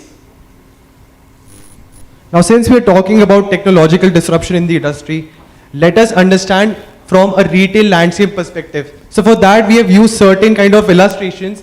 On the left side, you can see that we have developed a perceptual map to understand how is the adoption going across generations. So we have segmented across baby boomers, Gen X, millennials, and Gen Z. So we can see that the usability intent and the awareness is low for baby boomers, and it increases as we progress towards Gen X, millennials, and Gen Z. Now here we have showcased a heat map across product categories for the retail landscape, and we have used parameters like average basket size, frequency, technicality, price sensitivity, and risk of return. And we have varied them on the basis of colors. Green signifies a lower tone, yellow signifies a medium scale, and red for high.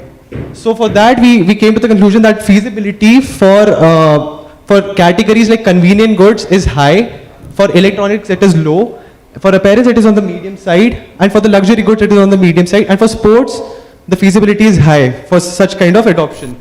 Then we have also developed a technology adoption curve which showcases tech enthusiasts, visionaries, pragmatists, conservatives, and skeptics. So for tech enthusiasts, we come across digitally active audience who try out new technology, and for the change for adoption readiness is high. Then visionaries who experience a line-breaking dilemma in the queues. Then pragmatists who look for practical approach, who look for lighter versions of an app. They want a effective UI and effective UX. And older adults learn tech only when there is a sound reason. So we have taken that fact into consideration. Then conservatives. So for that we can leverage SMS marketing technology, because that will act as a gateway for digitally native groups for using their mobile phones but are reluctant to use that application. So SMS marketing in WhatsApp will act as a gateway. Then for skeptics we have also taken into consideration a retail owner's perspective, because we are also talking about adoption on for a retail store. So for their key considerations are high initial expenses and risk of theft using skimmers. Next slide, please. Okay. So then comes the survey insights, which is on the basis of the data we have collected from various store visits, the conversations, the first-hand reviews that we have got from the interviews with the customers, the industrial experts, and the consultancy reports which were available. So a survey form was floated by us on the basis of which we have gathered this data. So people of different genders have filled this data, of various age groups, and from different professions they have filled this data. And the result that we got some interesting results which showed that most of the people, they are bothered by standing in the queues. There are a significant portion of the people who filled our survey, they prefer the auto checkout system over the traditional billing systems. Also, a majority of them, they know about the auto self checkout system or the use of kiosk, but they do not prefer to use it. Like they, even though they know that such a thing exists, but they still prefer the traditional counters over using the smart checkout system. And also, around half of the person who surveyed who filled our survey, they were ready to download an app, just an extra app, so that they can avail the services, the smart technology services which are provided by the store. So here we visited one of the stores that we visited, Decathlon. So these are the store insights, where on normal days the footfall was around 4,000 or 5,000 people, and during the weekends it increased to around double the amount, which was 10,000. The time when most of the crowd, like the store experienced most of the crowd, it was from 4 p.m. and onwards. And on the basis of all the people that we interviewed there, so we created some interesting personas of those, so you can refer the appendix for that. And so on the basis of all these data that we gathered, so some of the things which we could, some of the research findings were that people were quite, like the adoption of the technology, it depended on the background of the person. We cannot quantify it to a certain age group or a gender of the people, but rather it depended on the background of the person, like from which background he or she comes, sorry. And people find that payment hassle was something which was stopping them from using the self-checkout system. Like rather than waiting in queues, they preferred either to shop for lesser quantity of the product, so that they can move on easily without having to wait in the queues. And some of the things that the people wanted out of the smart technology was that the technology should be innovative, and also after the pandemic, because health and safety became a really important issue, so that was their concern. And also speed and convenience, because the faster the better. Alright, so now again we have some important data insights, like the smartphone penetration in India is around 43.5%, around 150 million people, customers are affected by the digitalization in retail, less than 6% organized accounts for retail sector. Well, let us look at the barriers which we have tried to find to enablers, and hence we have proposed the solutions. We have also categorized the priority and the feasibility of the solution. So first thing we mentioned, it is also there in the appendix, that there is not a clear demarcation of the labels of the barcodes that is there. So it happened with me, it can happen with a lot of people, that the app read the wrong barcode and it showed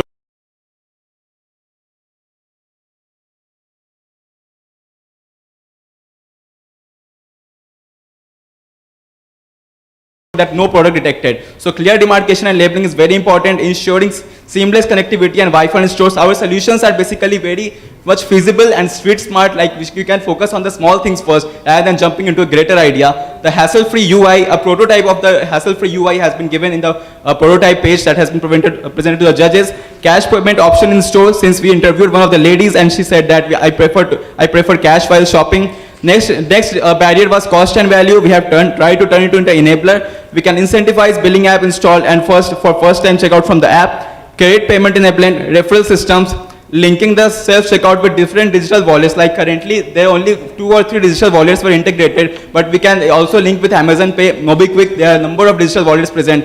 If self checkout fails, we can provide alternatives for it, and we have provided the priority and the feasibility for the same. So next solutions. So now we'll talk about the compatibility and accessibility aspect. So we can focus on spot-on promotional notifications post-checkout to create an impulse. Then bill records can be saved on cloud storage. So we are catering to the sustainability aspect here. Then personalized recommendations for shopping. Then digital smart boards running video tutorials, because it will make the experience more convenient, because there are people who have a fear of embarrassment. So when we present tutorials on a digital smart board, it will make them more convenient. Then training staff to explain about offers. Regional language support is very much important, because we are also talking about adoption in the tier 2 and the tier 3 cities. So to bring them to the usage of this app, regional centricity is very much important. Then a plain auto location detection to avoid manual entering of pin codes. Then a 3-step easy solution. choose, scan, go. And for that, we'll be using a campaign which is Break the Queue campaign. Then a weight-based auto verification to avoid that guard check that we witnessed during the end of a store.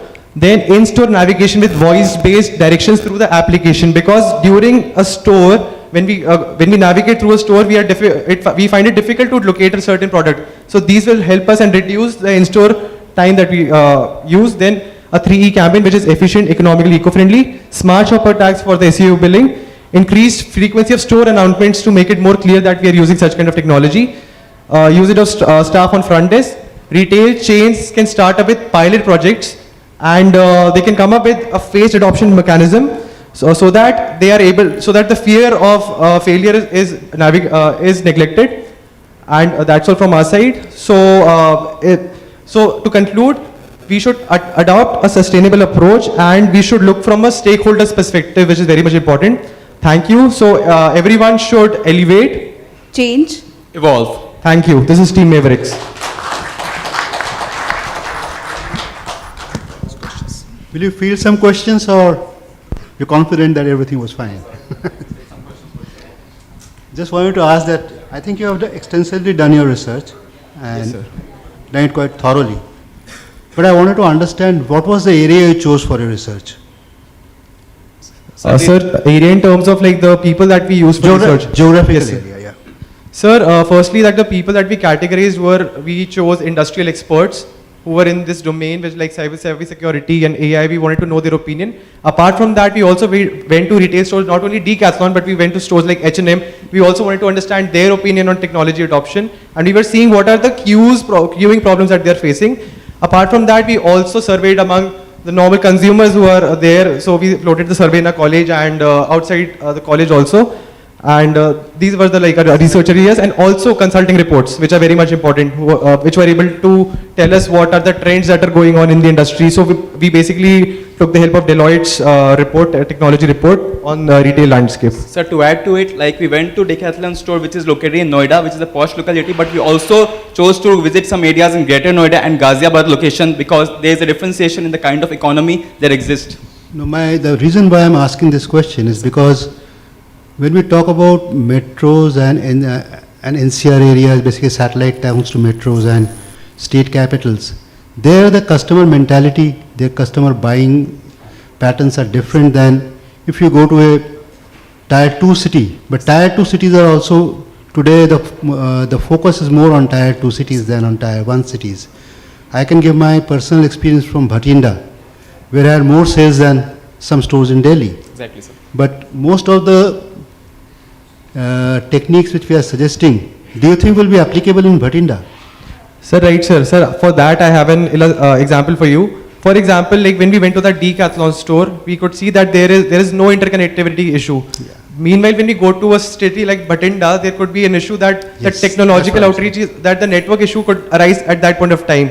So that needs to be addressed. Then also the regional language barrier that I addressed, that there are people who are in UP, they might face a challenge, they might have the propensity to spend, but the problem would be, are they able to effectively use that user interface? Yeah, so for that we are coming up with such kind of solution. So we have looked at all those parameters.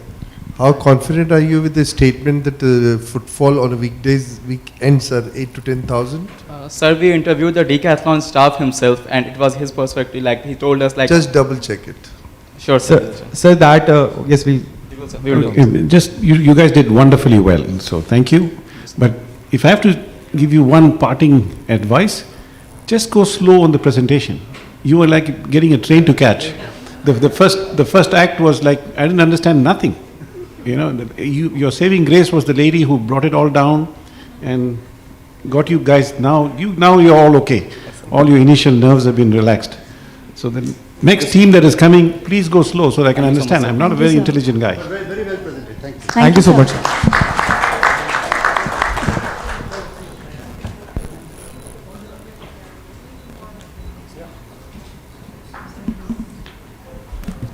That was a really innovative presentation from team. Now, I would like to invite Manandeep Kaur, Neil Sahasrabudhe and Prakhar Saraswat from Institute BIMTech, Greater Noida for their presentation. All the best.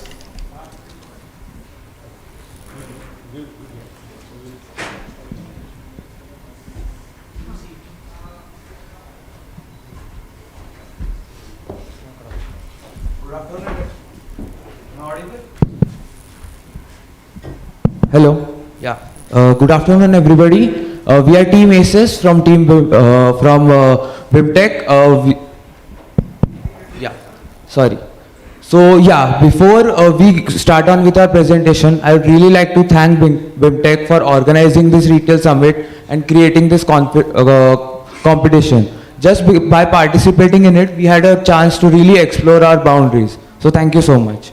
So let's start with our presentation. The caselet which we were received was talking about the behavioral changes towards new technologies and its implications. So before talking about it, I like to go down memory lane. Retail has been in the human civilization for thousands of years. We started with the barter system, moved on to the brick and mortar. Our esteemed panelists talked about how e-commerce is becoming a thing, and now we are heading towards omni-channel, or we have reached omni-channel in some ways in the metro cities. So this is what exactly is happening in human nature. We are adapting to technology and we are continuously developing new technology. Next slide, please.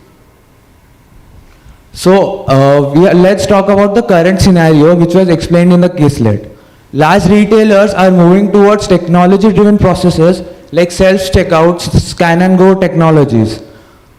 What we face, the problem statement which was explained talks about how retailers are trying to inculcate technology in the consumer's life.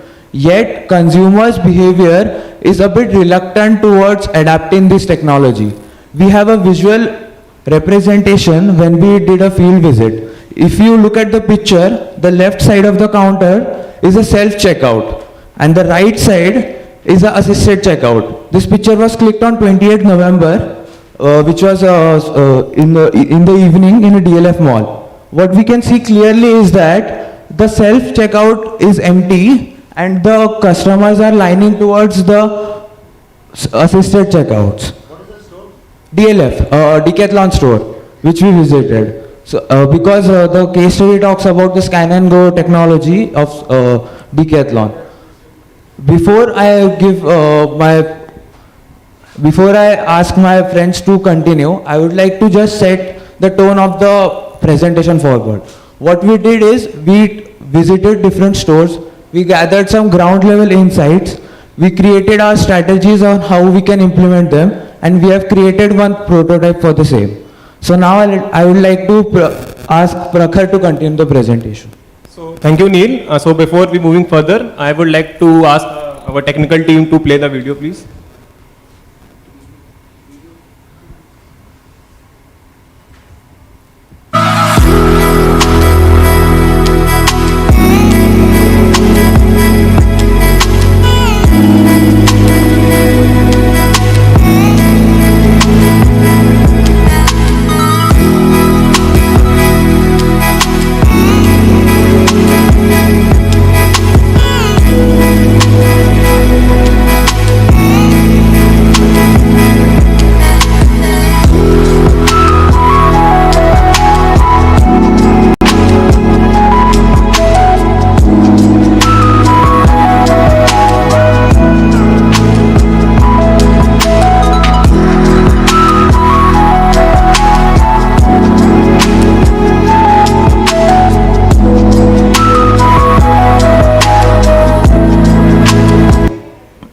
So here in the case, it is clearly given about the Decathlon. So, but we have moved further mile and we have visited 4 stores because these are the different category retailers. We want to cover all the categorical aspect of the Indian retailing. So first by Decathlon, because Decathlon provides an in-store experience for a customer, and it is comprises of self-checkout, scan and go, and many much further technologies. So and the next is Uniqlo. So the Uniqlo is a fast-moving apparel company which is currently using traditional POS, but now they are using some barcodes in which a customer can scan a barcode and check the inventory levels at the store. And the third is Tata Croma. So it is a basically electronic retail company, and why we go to the Tata Croma, because the average UPT in the Tata Croma is 1.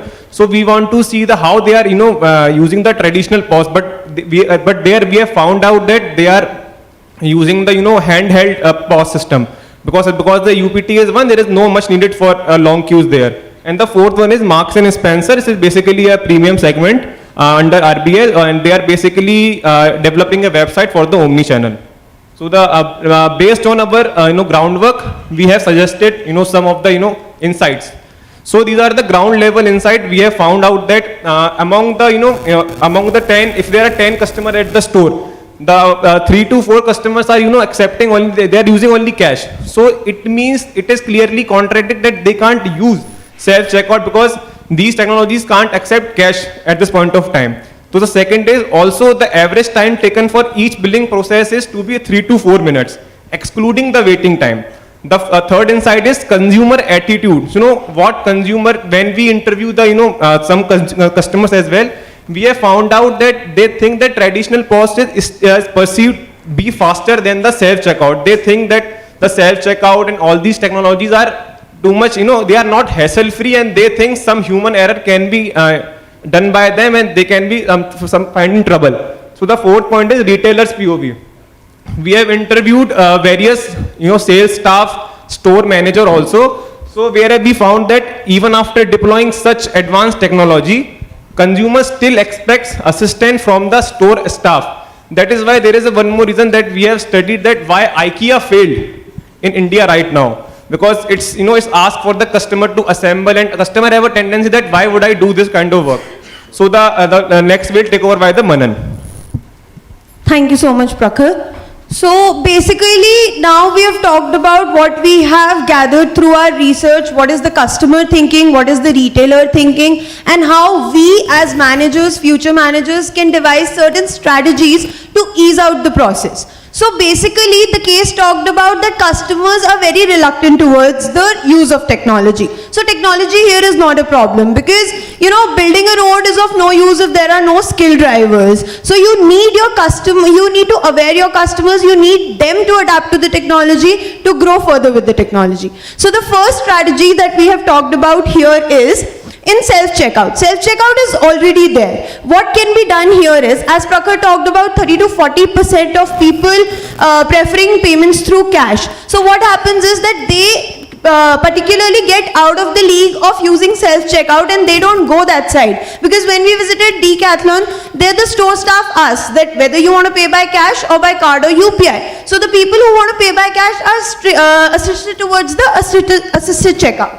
So what we can do is AI-enabled machine that accepts cash and other payment methods to ease the process. If there's an AI-enabled machine that accepts cash, it can give back your cash, the remaining cash, and there was some problem that we found out that the notes could be torn, the notes could be duplicate. So if it is an AI-enabled machine, it will take care of all of that. We being in an Indian economy, there is one thing that attracts the customer the most. That is offering discounts on the bill value. If you need your customer to adapt the technology, adapt to something new, you might have noticed Paytm and Google Pay. They have stopped cashbacks now, but what they did at the start of their business models, they gave cashback on every transaction that you made. So that's how now they have inculcated it in you. Even when you don't get cashback, you still prefer paying by UPI. Now, second is extended POS system. What we observed is that scanning process happens, okay, 1, 2, 3, 4. But what happens is that the customer is paying. Now he's counting cash, giving the cash, the cashier is counting the cash, or he's giving the cash back. So the major chunk of time in the billing process is it happens on the payment thing, when the payment is being made. Now what happens is, in extended POS, there can be just a extended POS system just behind the where the scanning process is going on. If the scanning process is going on, then what you can do is that scan the items, tell the total bill value, and direct it to the extended POS system. Now the most viable solution is automated carts. Automated carts are RFID enabled trolleys that will scan the items as and when you put it into it, and also the bill can be generated from there itself. If the cash payment needs to be made, you can go to the traditional POS that will just have to scan the QR code. Queue busters. Now this is the most feasible solution, that if there is a long queue on weekends or on rush hours that are there from 6 to 8, or on the public holidays when the footfalls increase rapidly in the stores, what can be done is that queue busters can be placed, and the person can just go to the people who have a less number of items in their cart, scan it there and then, and move them out of the queue, do their billing process as Chroma is doing with the portable POS systems. So these were the strategies. There is one prototype that we have devised for the automated cart that we'll just show it to you. So this is the Hello. So this is the automated cart we are talking about. So it will be RFID enabled. There will be a scanner which will show the total bill amount of the product and the items which are there in the product. Yeah, the cart value basically. So the process will work in the terms like we'll insert the product, the RFID will scan the product and the items will be reflected there. So when the person carries the cart to the billing counter, he'll just have to scan this QR code and then pay the money and then take the products. So if you want to try, you can try the QR code. It will take, yeah, there's a chocolate. So this was our presentation. We are open for questions. Thank you so much. Thank you so much. We are open to questions. I just want to understand. Sir, thank you so much for listening. Manandi, you said that IKEA has failed in India. I have said. You said. Yeah, Yes, yes. But IKEA has failed in India. Sir, right now they are suffering. They are suffering. They can't even unable to capture the customers because of the there is a tendency to to do it on your own. Are you talking about on all India basis or specific? Specifically in India. Are we talking about all India? Are we talking about all India or are we specifically talking about a store, about a specific store? I am just talking about right now what IKEA is facing in India, what problem they are having. Well, I can talk about the new store which they opened in Bombay. That is rocking, basically, if you ask me. I happened to visit it about 7 months back, which it was there for about 4 or 5 months, and the single day billing was unimaginable. What they build in one day. So I don't know if on a national basis at Hyderabad also they are rocking. I don't know whether they have failed on all India basis. I can't say. Sir, they are not failed, but they are struggling to right now because they are available in the metropolitan cities. So it's very hard them to penetrate the tier 2 cities right now. But that is the strategy initially. That is how every brand has made their entry. True. Actually, adding to his point, basically why he mentioned IKEA was to display the consumer mindset. What happens is that when IKEA initially entered, they were struggling to sustain in India because of the fact that consumers here want assistance. If a consumer is walking into a store, he or she needs someone to assist you. He is reluctant to doing his job on his own. This is what we have gathered even from the primary research. So that was the ideology that was linking the IKEA story. Thank you so much, judges.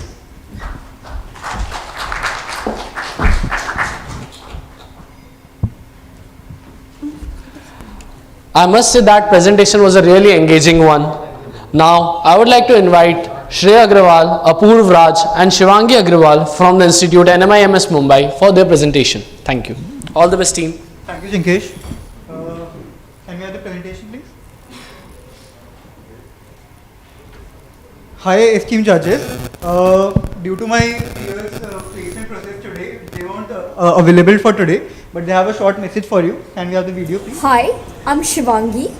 Thank you, Retail Summit and BIMTech, for giving us this opportunity.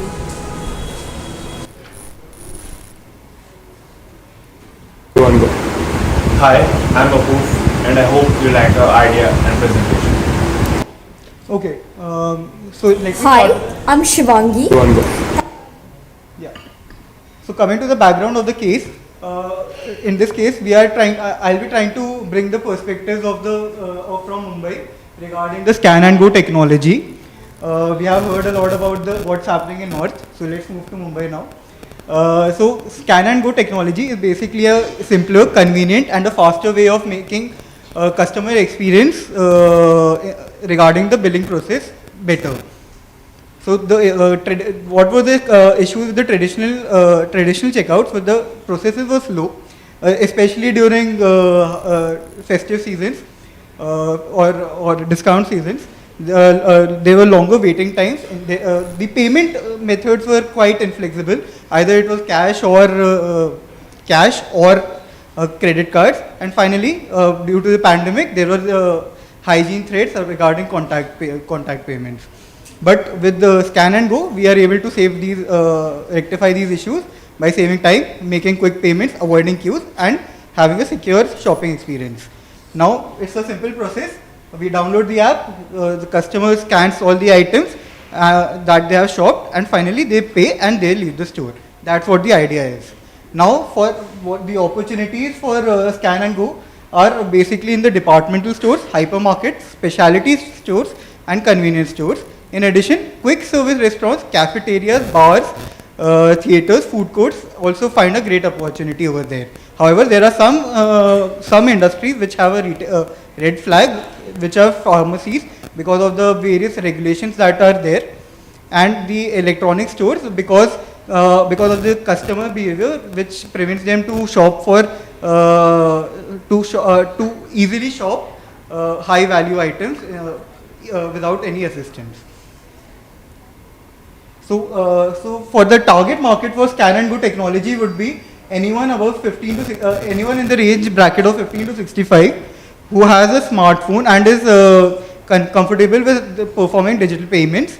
And then they lie in the upper middle or the upper segment group income bracket, and basically right now focus on tier 1 cities and slowly move towards the tier 2 cities like Pune. So this was honestly a very interesting case study for us, because in addition to the learning that we got, we also had a chance of having a good day out and talking to customers and even do some shopping for ourselves while trying out the Scan and Go technology that is available. So we started off with the desk research. Then we visited stores like McDonald's, Decathlon, Lifestyle. Then we conducted staff interviews, took insights about what was happening, how are the customers perceiving them.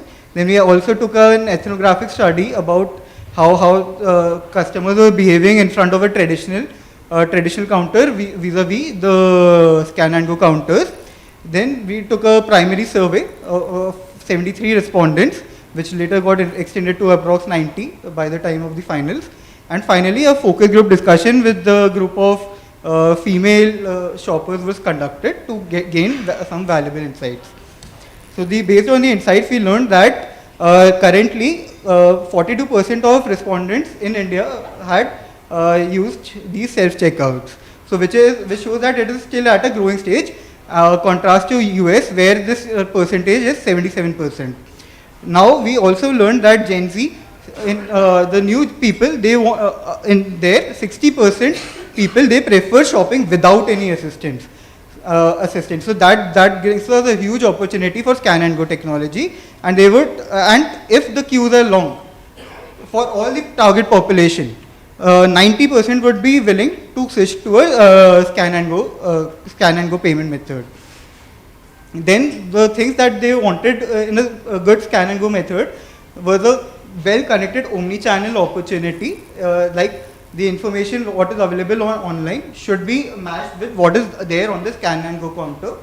Then they would like to have some assisted self-checkouts in case they are facing any hassles, and but there were some major barriers to this, which were that they do not want to 3 out of 8 people, they did not want to download application, mainly because of the primary concerns, as we discussed in the panel discussion, that now brands are moving towards targeted sales, not targeted marketing, and 22% of the older generation, basically, they feel that this lacks a personal connect which was there with the traditional billing counters.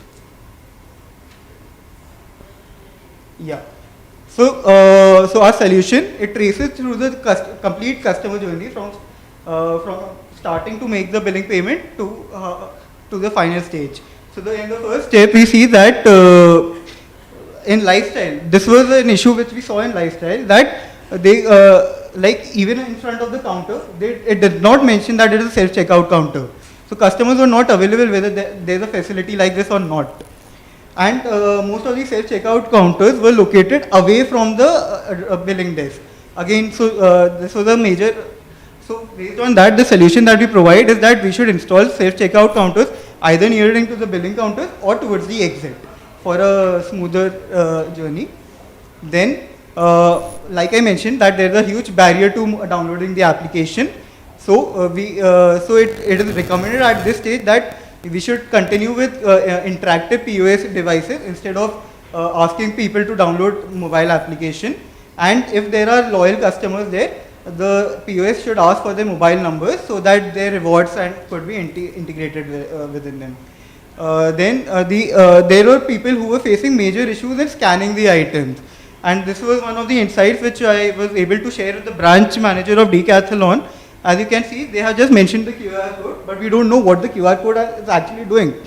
So there is a lack of communication that is there. So they should point out what is the purpose, and also to make the assistance easy, they could install a small bell just to call the assistant to help them.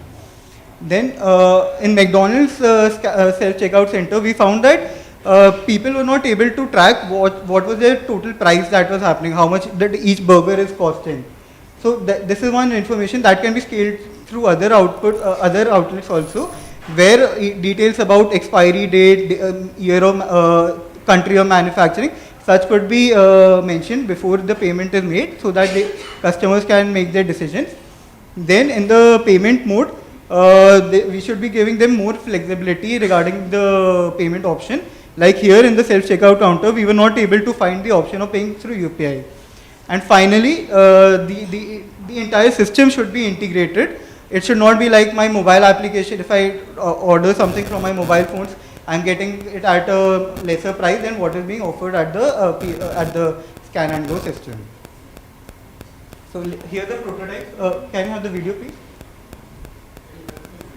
Yes. So this is the basic layout. Like I mentioned, that it should be located near the billing counter.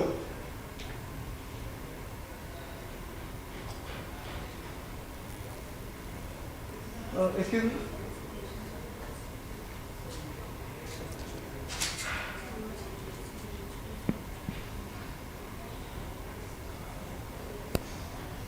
Click on the video, left side.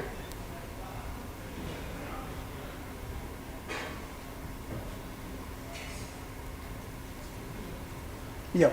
So here's the layout of Mac Store. So here the counter is near, we have installed the scan and go counter near the billing desk.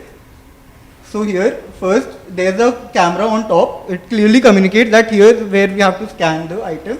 Then the loyal customers can put the mobile, they can skip also.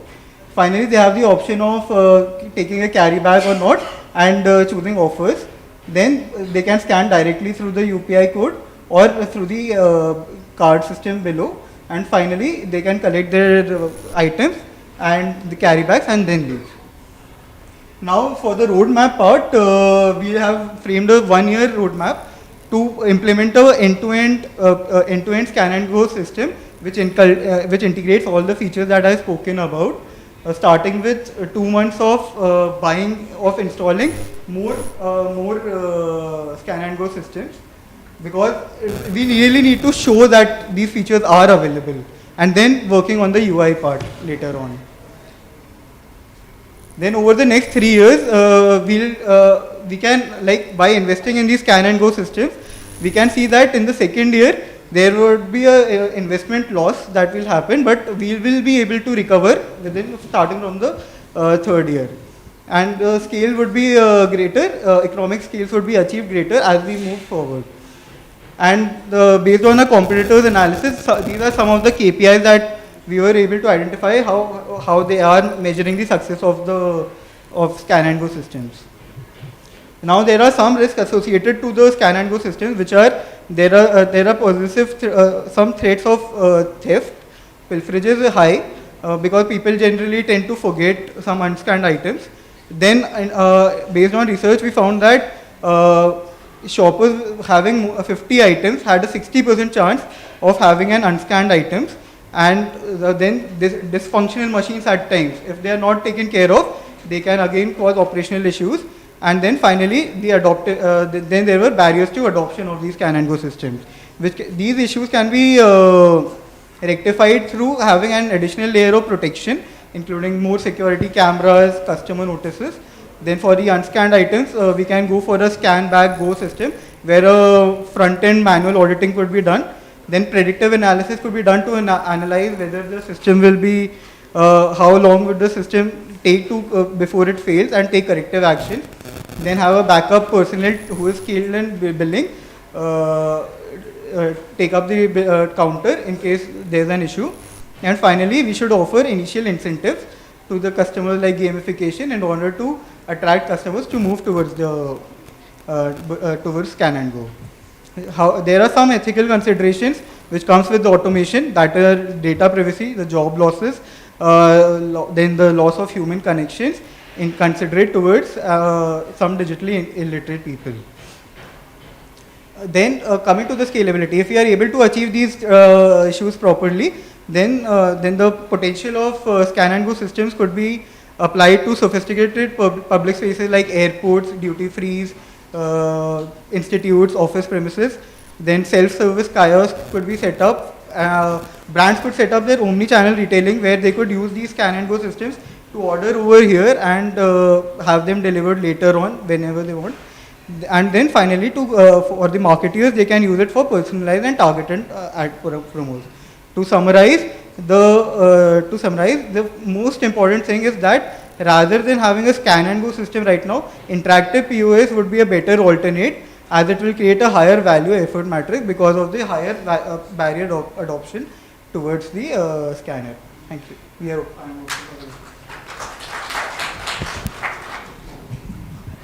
Whether you alone, pay other colleagues of yours? So like I mentioned, they are in the placement processes are going on in our campus, so they couldn't come at. Okay, one more thing which could be common to all.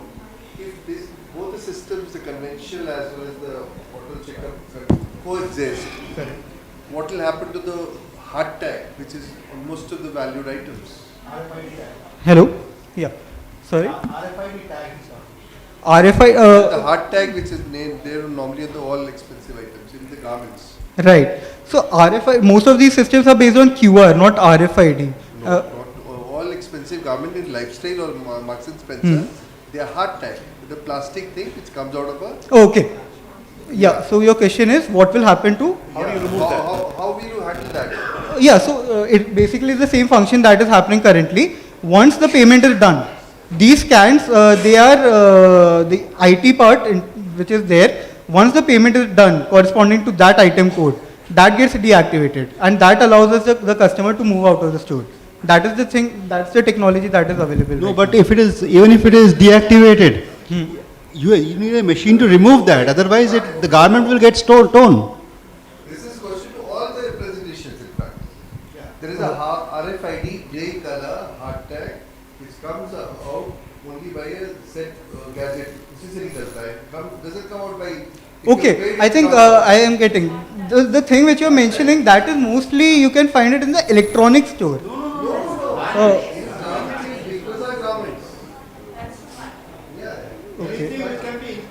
Correct. Correct. But in that case, of course, the system has to. If we are going for a scan and go system, then we will have to move from a metallic system to the conventional paper-based system that is there. So the entire system needs. Correct. You're right. This whole thing, that's why the feasibility side for me is not low. Okay. You're right. Nowadays the RFID chip they have come out with, which can be fitted into the garment tag. Okay. And that gets deactivated when you scan it. Right. I'm happy with one example which you gave. Actually, they were the first in India. That is McDonald's.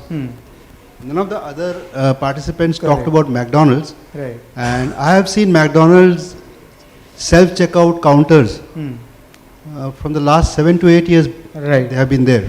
Yes. So good. And they are very convenient. Absolutely. And good luck. Thank you so much, sir. Thank you, everyone.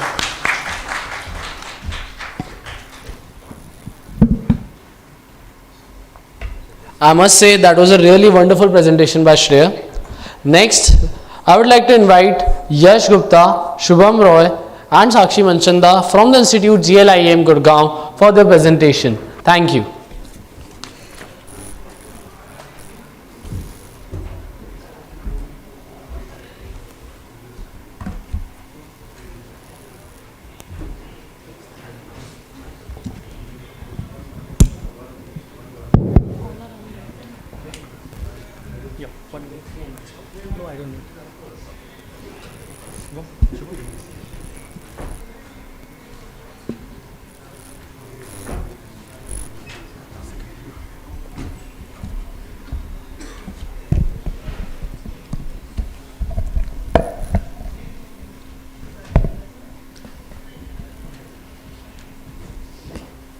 स्वागत है आपका आपकी अपनी दुकान में।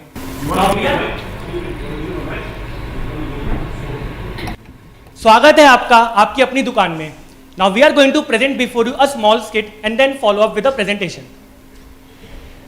A typical day in a self-checkout store.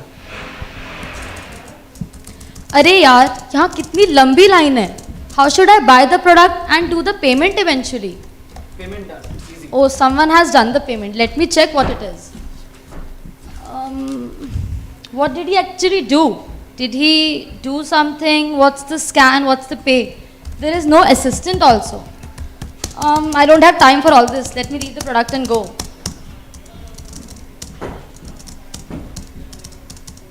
अरे ये कौन सा नया टेक्नोलॉजी आ गया, मुझे तो आता भी नहीं है, कोई हेल्पर भी नहीं है, कैसे करूँ? चलो रहने देता हूँ, किसी को भेज दूंगा।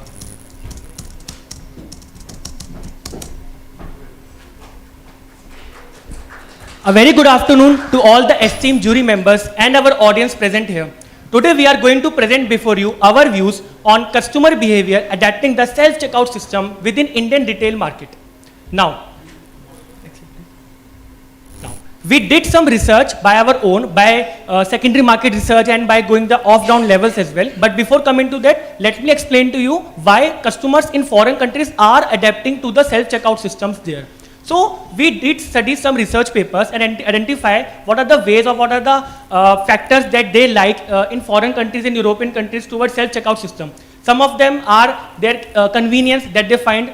Apart from that, it's simple to use in foreign countries as compared to the Indian retail market.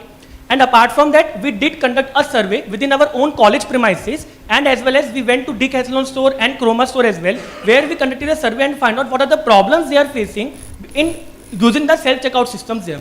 So one of the major problems that they are facing is that it is sometimes hard to use the interface of the self-checkout systems. It seems easy that the screen is present there, but most of the time people do not know where to click or what to click and how to do the self-checkout system.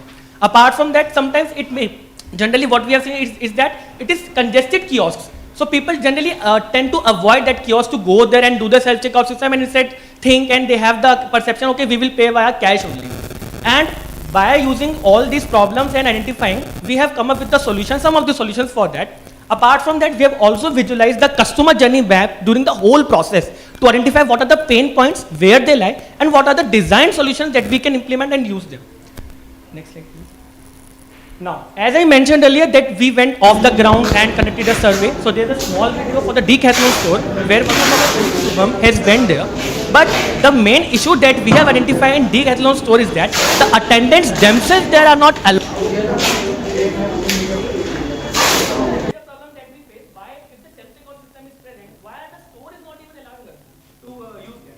Further explanation about the solutions that we have designed will be explained by my colleague.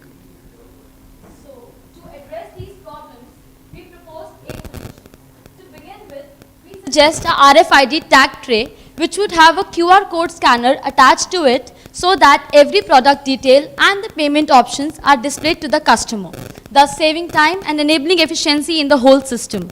And by any chance, if any customer faces any issue in the product or the payment options, he or she would be redirected towards a digital kiosk which would depict the clear instruction about the product, the scan and pay options, and also dispense a carry bag if required by the customer, thus making every customer an Atmanirbhar customer.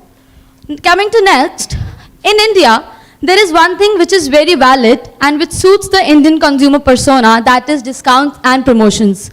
So what better than promoting your technology with the help of promotions and discounts through a push, push, push strategy. So for every self-checkout a customer does, we would offer an extra discount and the customer would be attracted and educated towards the technology. So also, as we know that this setup would not be set up at one go. So we are introducing a phased implementation for the same, which would have a hybrid model of both queue format and the self-checkout format. But down the line, I want, and I think every Indian wants to go to digitalization and move towards self-checkout. For further explanation, I would like to call my colleague Shubham. So continuation, will be going with the assisted system, whereby if the person is feeling any problem while going to the kiosk also, the kiosk will automatically send a signal to the nearby attendant who will come and assist the person, so that the consumer doesn't have to go and ask for the assistance. Next, what we are suggesting is, we will change the design of the kiosk a little bit. The color psychology is very important in in consumption. So while the payment is being going on, if the payment is delayed or the payment is going on, a orange color or the reddish signal will be given in the screen that please wait to the customer that the payment is going on. Once it is done, then a green signal will be given that the payment has been done, so that the customer is not confused about that. And while the payment is going on, if there is a lag in the system, the internet connection is an issue, the customer will be having an option to play a game so that the interest can be there. Second, the mobile app. So if the retailer or the store is a very large format and they know that they have a huge footfall, they can create an indigenous app whereby the customer can usually use that app to pay and scan the product and pay for the same. And the last is the improved experience. So improved experience is a very important part, whereby we will be negating totally the price lookup system and going for totally RFID tag or the barcode system, so that there will be no keypad in the kiosk, no one has to enter anything, it will be totally automatic. And second is the automated next tile. The kiosk will be spread across the store. Now how will the customer know which kiosk is open for the payment system or not? So the tile will tell them, signal them, and the customer will go there. And how it will help the store also, since the kiosk will be spread across the floor, the customer can actually explore a new aisle that he or she hasn't gone before. And the next is gamifying randomized checks. See, the thing is, as our judges also said about the tags. So if the security has to check on the tags, in order to humanify it more, there will be a gaming system whereby the security guard can tell them that we are doing this because of some of the vouchers to be given or something like that, the offers. So that it will be a more humanized system, and also the similar can be actually applied in the automation of the kiosk, also the voice modulation, whereby the voice assistance will be there, it will be more of a human being than an Android system. Thank you. So we would like to end this with everything in today's world is a hashtag. So to promote this, we have developed a hashtag. So let's begin. Hashtag लेन देन से हो आसान, self checkout से करो भुगतान. Thank you everyone. Now we are open to questions.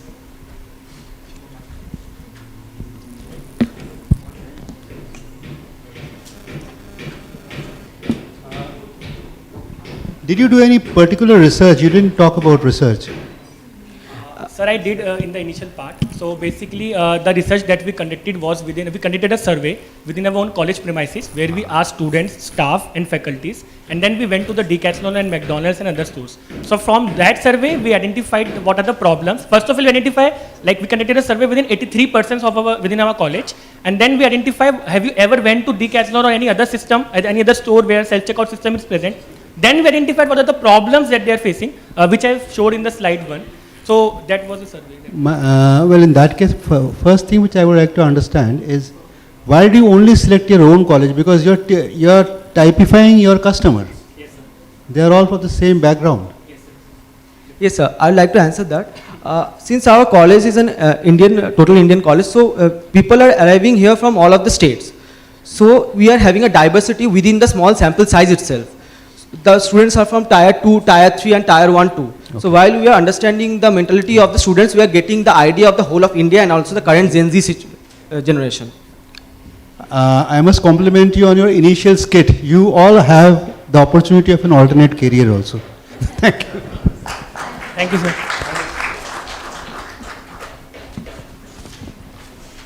Thank you very much, sir.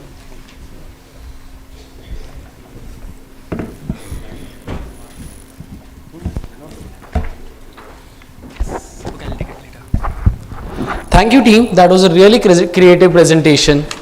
Towards the end, I would like to thank all our judges for taking your time out and evaluating the presentations from the various teams. Thank you to all the participants for such amazing presentations, and all the very best for the results, which will be declared by the end of the event. Thank you.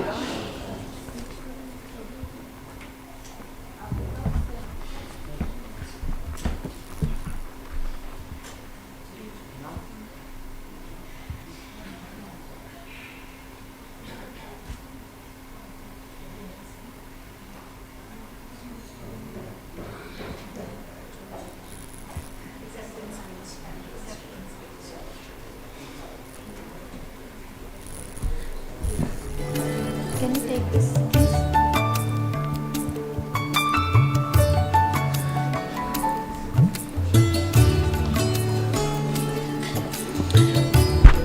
Thank you, Chinkesh, and thank you to all the teams and the jury members. The competition is tough, and the jury would have a tough time taking the call. While they decide on the best and the second best winning team, let's get on with the remaining segment, which is indeed very, very special. When you hold summits and intellectual conversations around themes, you know there are people who made that happen. You chose the themes because there are people who worked the way out for you to churn out such themes. So there are some inspirational stories, there are some real role models right in the middle of this wonderful summit, and it's time to honor them. For this very special segment of felicitations of people from the industry, and for that I think I'd like to first invite the chairperson of Retail Program, Dr. Gagan Katiyar, to please be on the stage. I also invite Professor Pankaj Priya to be on the stage.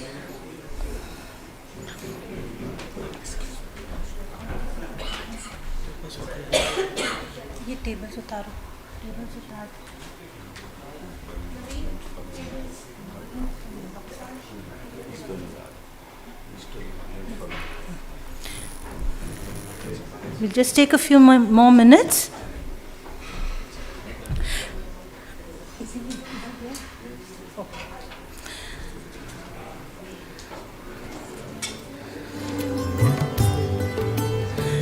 I would like to invite Mr. Lawrence Fernandez to be on the stage for the felicitation of the superheroes of the retail industry. I don't.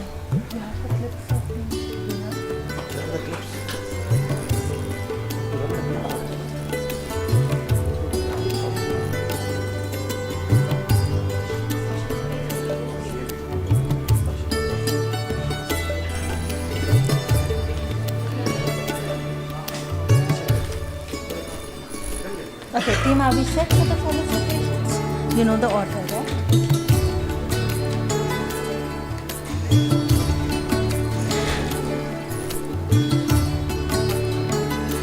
By curating this content-driven event, we connect and celebrate inspirational and impactful stories in retail and recognize contributions in the sector.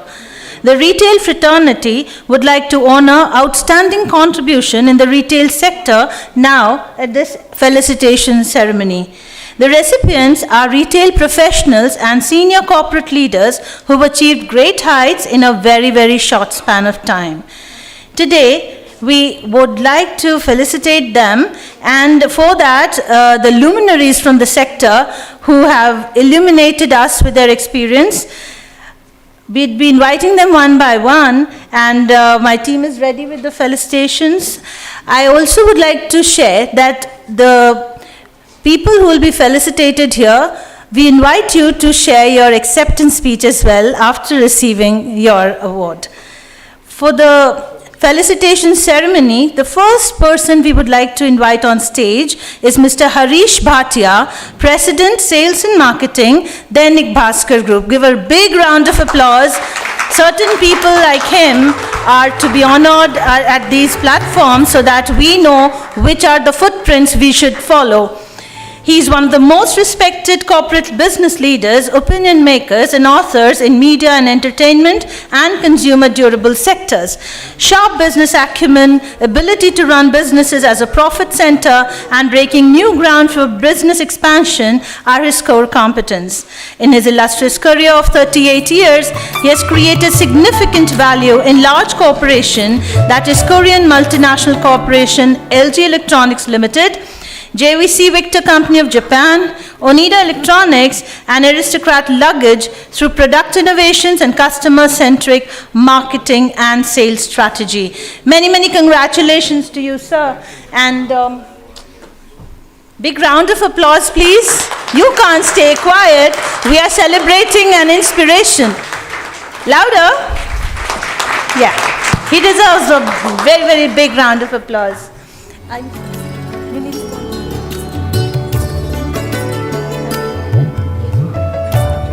You need to also, please, for your acceptance speech.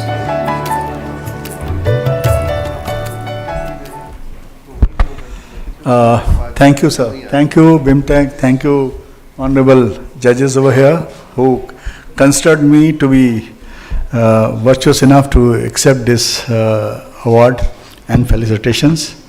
I'm humbled by this respect and honor. And I think a lot of young people are here. I saw a very nice presentation when I entered here, and I'm sure that BIMTech is definitely producing a future generation of India. So I wish all of you a great luck, and last 39 years I have been just working, and I have experience of different industries, from consumer durable to radio to newspaper, you tell me and all. So whether it is Indian companies or multinationals, I've worked everywhere. I can tell you that India has a great potential as we move forward, and you can already see, witness some sort of, indicators which are coming to you now. Especially when the China is going down and the best of the world are struggling, India has a very great future. So I'm sure the BIMTech and the students of BIMTech will make best use of it. Thank you once again for honoring me. Thank you. Thanks a lot. Thank you, sir. Thank you so much. The next on the list of luminaries who we felicitate today, Mr. K.S. Bakshi, Group Head, Human Resource, Interglobe Enterprise. May I have you on stage, please?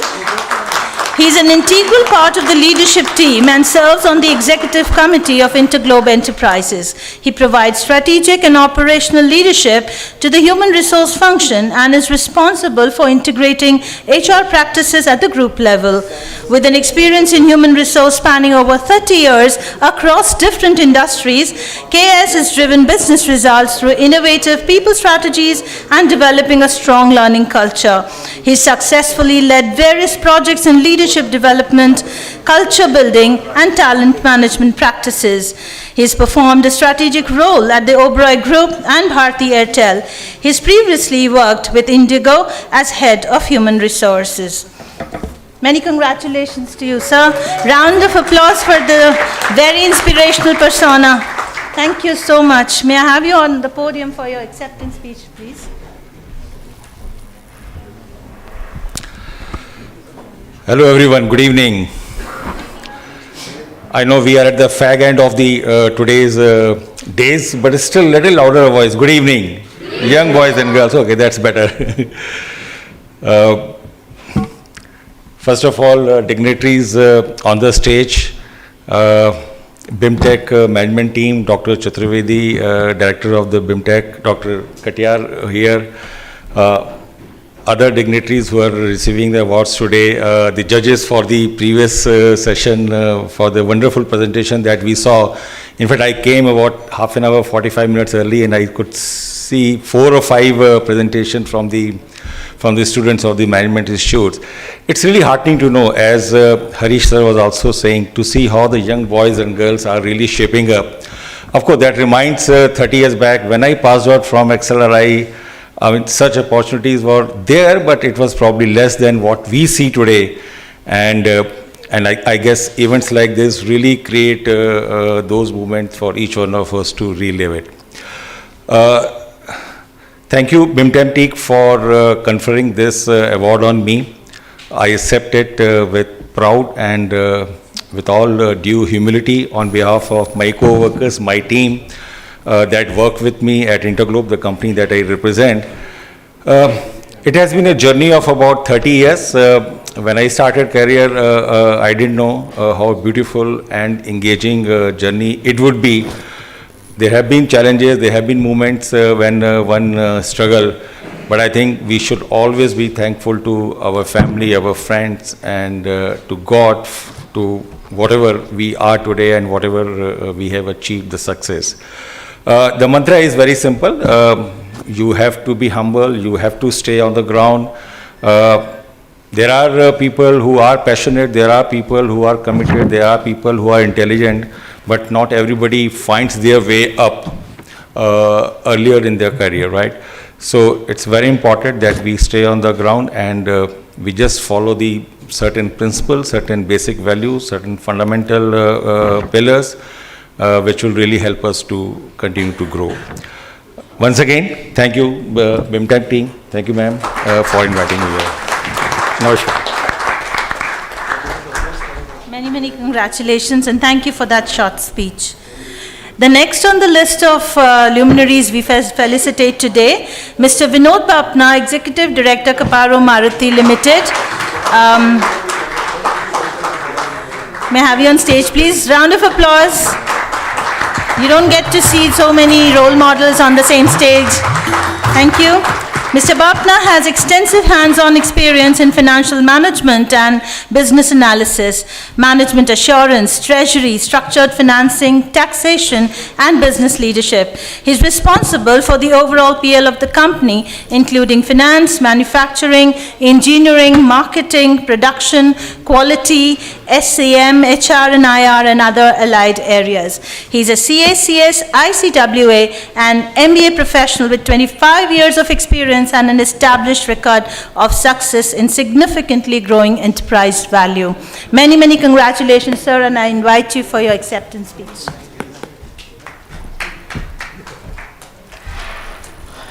Good evening.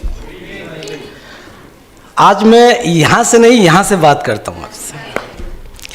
You know, I am very happy और मैं बहुत खुश होता हूँ जब मैं किसी young India को देखता हूँ। And today I am seeing the young India here. You know, basically I am not from retail. I am from the automotive industry for last 30 years. And you know, I am a chartered accountant, company secretary and cost accountant. When I was in college, that time, you know, the IPOs, the public issues of the companies, I usually see the IPOs in a border, you know, somebody at a down, a financial controller come company secretary. So in 80s time, I make up my mind. And I would also like to be a financial controller cum company secretary for around 35 years or 38 years earlier. And I started the work on this. I passed first chartered accountancy, then I completed my company secretary, then completed the cost accounting, and then also done the MBA. And slowly from an accounts officer, I joined as Birla Group company, then accounts officer, and slowly I become a CFO in some companies. And you will be surprised that right now I am the CEO of an automotive company where I am not taking care of the finance. I am taking care of the operations. I am taking care of the production. I am taking care of the manufacturing, engineering, supply chain, HR and IR. So that means the education, the qualification is okay, but you don't know in your destiny, in your career, where you are going, where you have to, what type of work you have to take care of this. So that means education, technical educations, everything is okay, but the major thing in the care of a student or like you should keep in your mind, you should be focused. The vision should be clear right now where you would like to be after 25 years. That is my experience, my message to my young children. That is one point. The second point, the way the India is growing right now. Next 25 years, ये आपके हैं. The next 25 years of India, I can bet you, we are growing in a very, very big way. I just give an example of the automotive sector, especially the car manufacturing company or the passenger vehicle, PV segment. In Western countries, for thousands of people, the number of cars is 900 plus. In India, we have around 20 or 25 only on that thousands of people. Now you can see the gap. You can see the gap in number of car per person. You can see, so now when we go with the infrastructure, then you can just assume the potential in the Indian market. So this is only one field I have told about the passenger vehicle. Every automotive industry, retail, telecommunication, infrastructure, whatever industry, whatever the segment you just named it, a big potential. So that's why your life, your career is secured. Only thing is that you should have a vision, focused, and the full determination. कोई फर्क नहीं पड़ता कि आप IIM से हैं या IIT से हैं या आप कहाँ से, कोई फर्क नहीं पड़ता. If you have the vision or the target and the hard work, you will achieve each and everything in your life. That is, I am quite sure, and I can assure you, you please focus yourself. A hard work is always required. Shortcut life में कहीं नहीं है. किसी के पास कोई shortcut नहीं है. Shortcut अगर होगा भी तो वो बहुत जल्दी खत्म हो जाएगा. So be careful and be concentrated on your career. Be focused. That is my message and my request to my young Indian people. And now thank you very much for giving me this honor. And thanks to the all family of BIMTech. Thank you very much.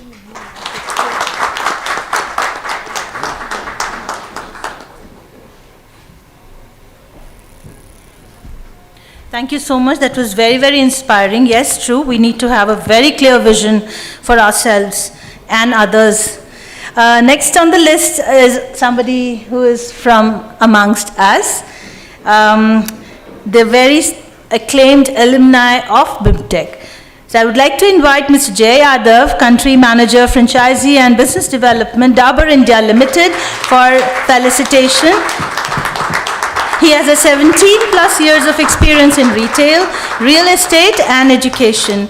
He has also launched Jacqueline USA as EBO in India. He has developed franchisees model for Dabur New You, for which he received appreciation from all over the country. He also has been a respected guest faculty and examiner in multiple universities and institutes, not only in industry, but he's also working actively in social work. He runs an NGO, Yuva Bharat Foundation, which caters to two main issues: girl safety and education and plantation. Many, many congratulations, Mr. Jay Yadav. Inviting you to the podium for an acceptance speech.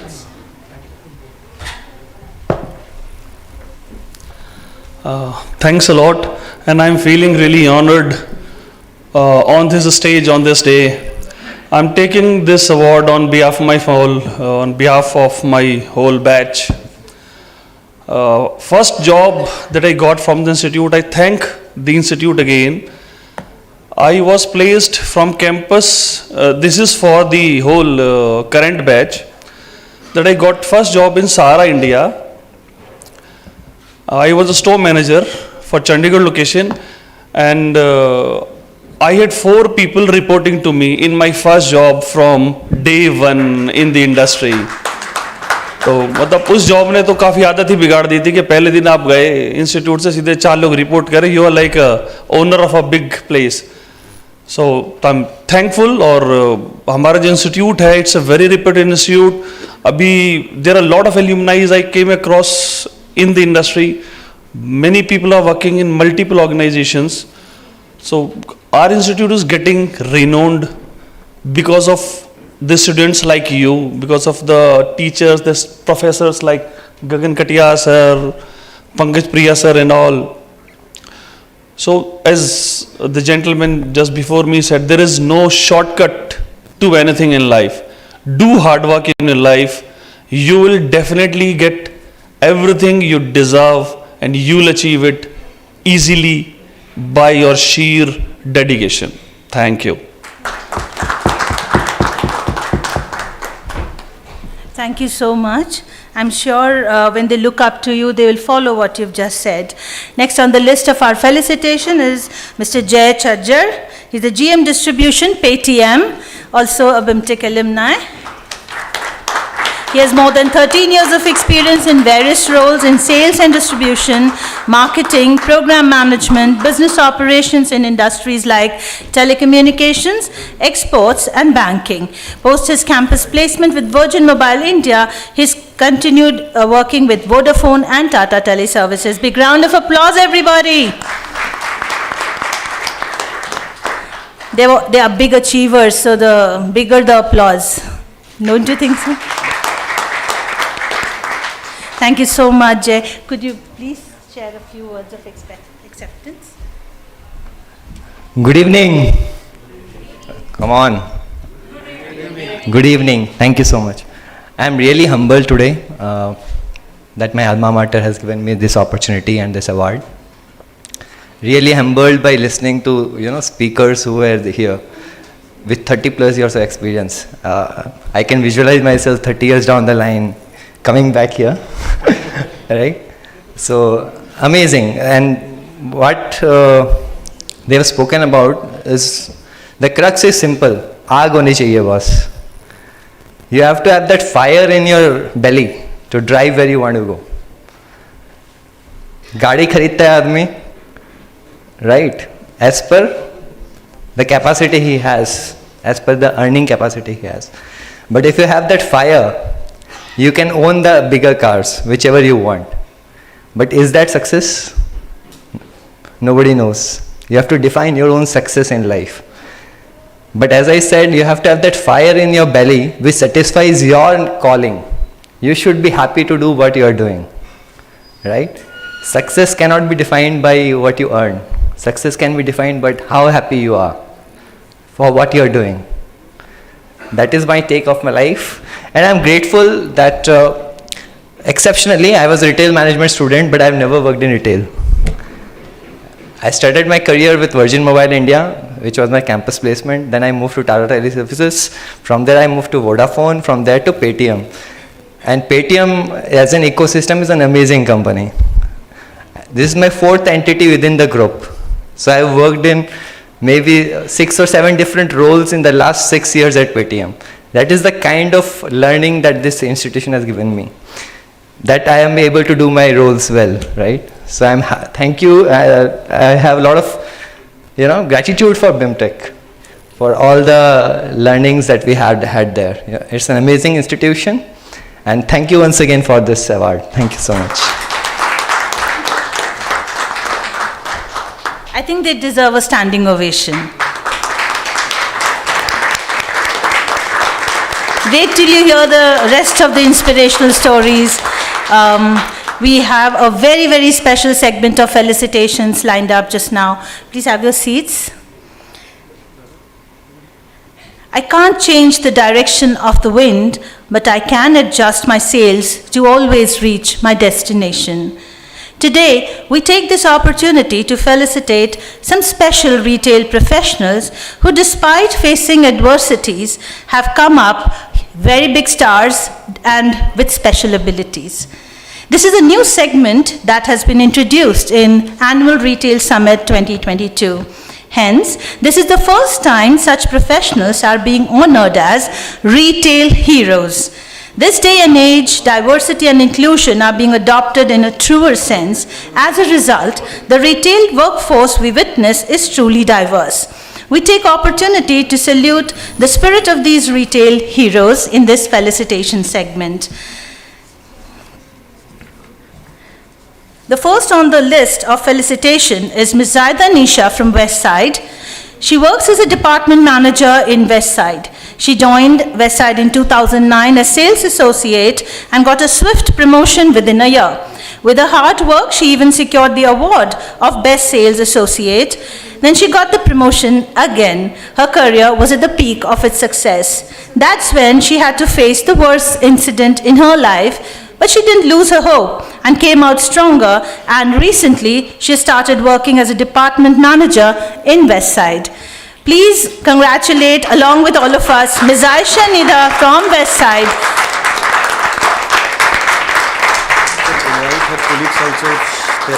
Okay, your colleagues are here.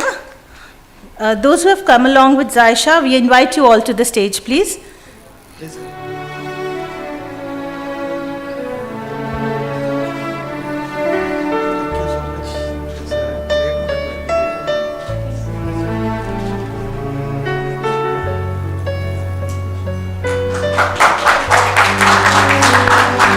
I think they deserve a standing ovation for being so brave, for facing the adversities and standing here as role models. Thank you so much, Zaida, for showing us a new way. We also have so many in the list, so I think you all should remain standing because you don't want to sit down to congratulate such celebrities. Yeah, please remain. After that, we'll have a group photo. Sure, sure. I would now like to invite Mr. Amit Singh and Mr. Sachin Sharma from Reliance. They joined Reliance in 2017 and have been working there for the last 5 years. They've been doing an excellent job and are also completely dedicated for the same. Mr. Amit and Mr. Sachin majorly help in the GM section, check the POPs, help in the shelves management, and also attend to the customers. They were also recently awarded the most dedicated employee of the year by Reliance Smart. Let's congratulate all of them. Very well done.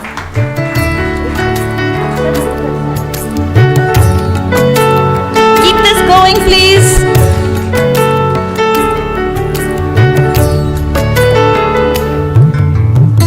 Thank you so much. Thank you.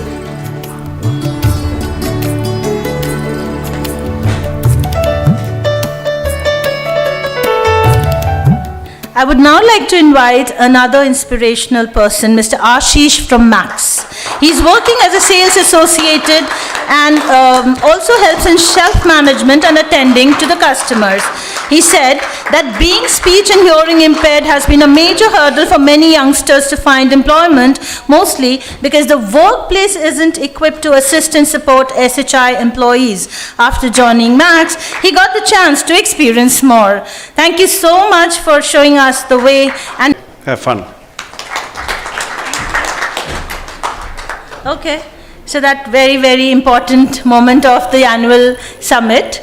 The competition was for more than 170 participants from across the institutes all over India, and the 5 finalists who came here and really gave wonderful presentations. Various parameters, the audience is aware of the various parameters on which the jury evaluated. So any guesses? I mean, there were 5 very wonderful presentations, research backed, wonderful creative slides and everything. Who do you think would win this? Big money, you know, you should plan your party with them, so choose your team. Who do you think? Come on. Everybody? No? Name your team. Okay. Oh. Neil, your team, you already have a fan. Anybody else? I think I really appreciated that aha moment in their presentation, indeed. Okay. I need not be biased because they're my students. Nevertheless, any other team you think would take away the winning prize? Okay, ma'am. So your choice is right, but for the runner-up position. So congratulations. Team from BIMTech, Manandeep Kaur, Prakhar Saraswat and Neil Sahasrabudhe, please come up on the stage. Here are the winners of the competition. Come on, fast. And what do they get? What do they get? Come on. Money matters.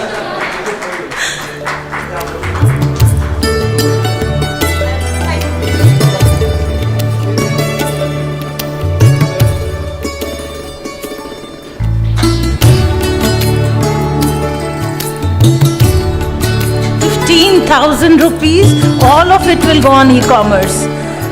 I'm 100% sure. Wonderful.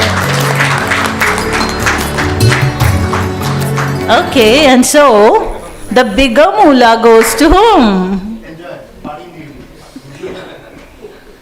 So who's the winner?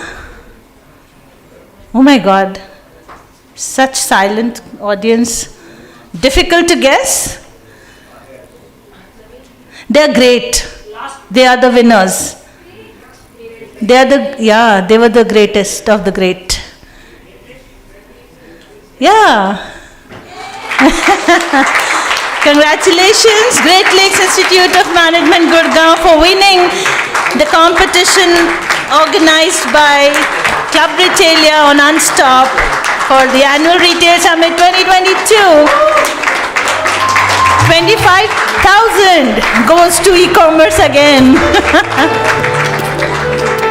Many, many congratulations, Yash Gupta, Shubham Roy and Sakshi Manchanda for that wonderful presentation. You need to stand facing the I got sold out.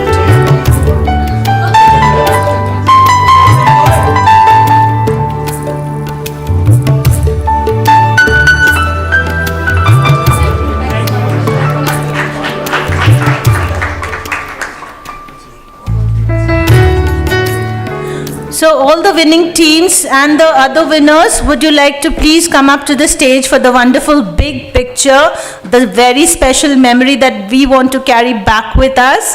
I invite the winners, the competition winners and the celebrities we felicitated today. Please join us on the stage for this wonderful finale picture.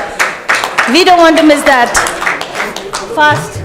Club Retailia members also kindly reach the stage. And I think all the contestants as well, you want them? उनको ले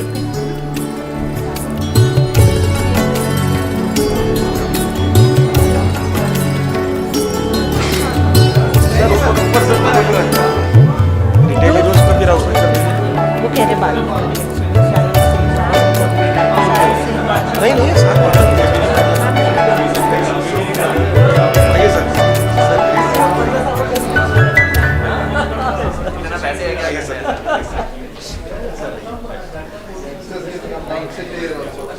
After this photograph, I will be taking a few minutes to thank everybody.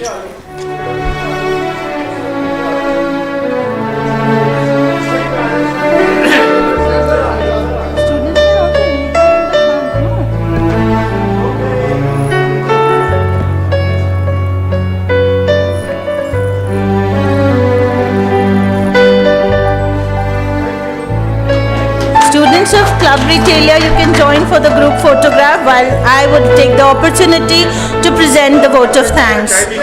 No duty is more urgent than that of returning thanks.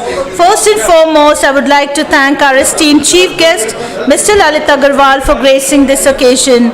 We are extremely grateful to all the panelists, delegates and industry guests for sparing valuable time to make the summit a grand success.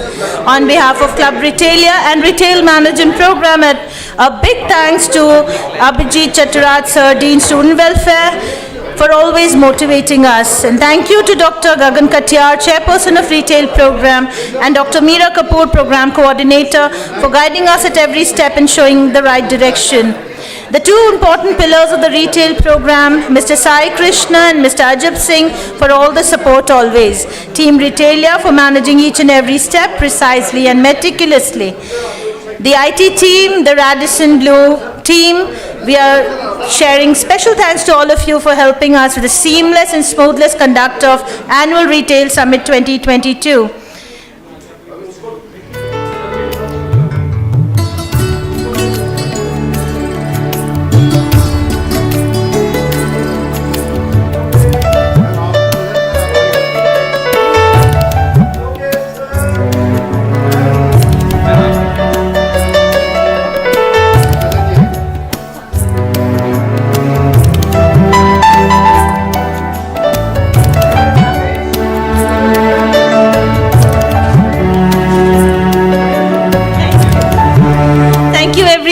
let us join for a cup of tea together before we conclude it finally. Thank you for being here.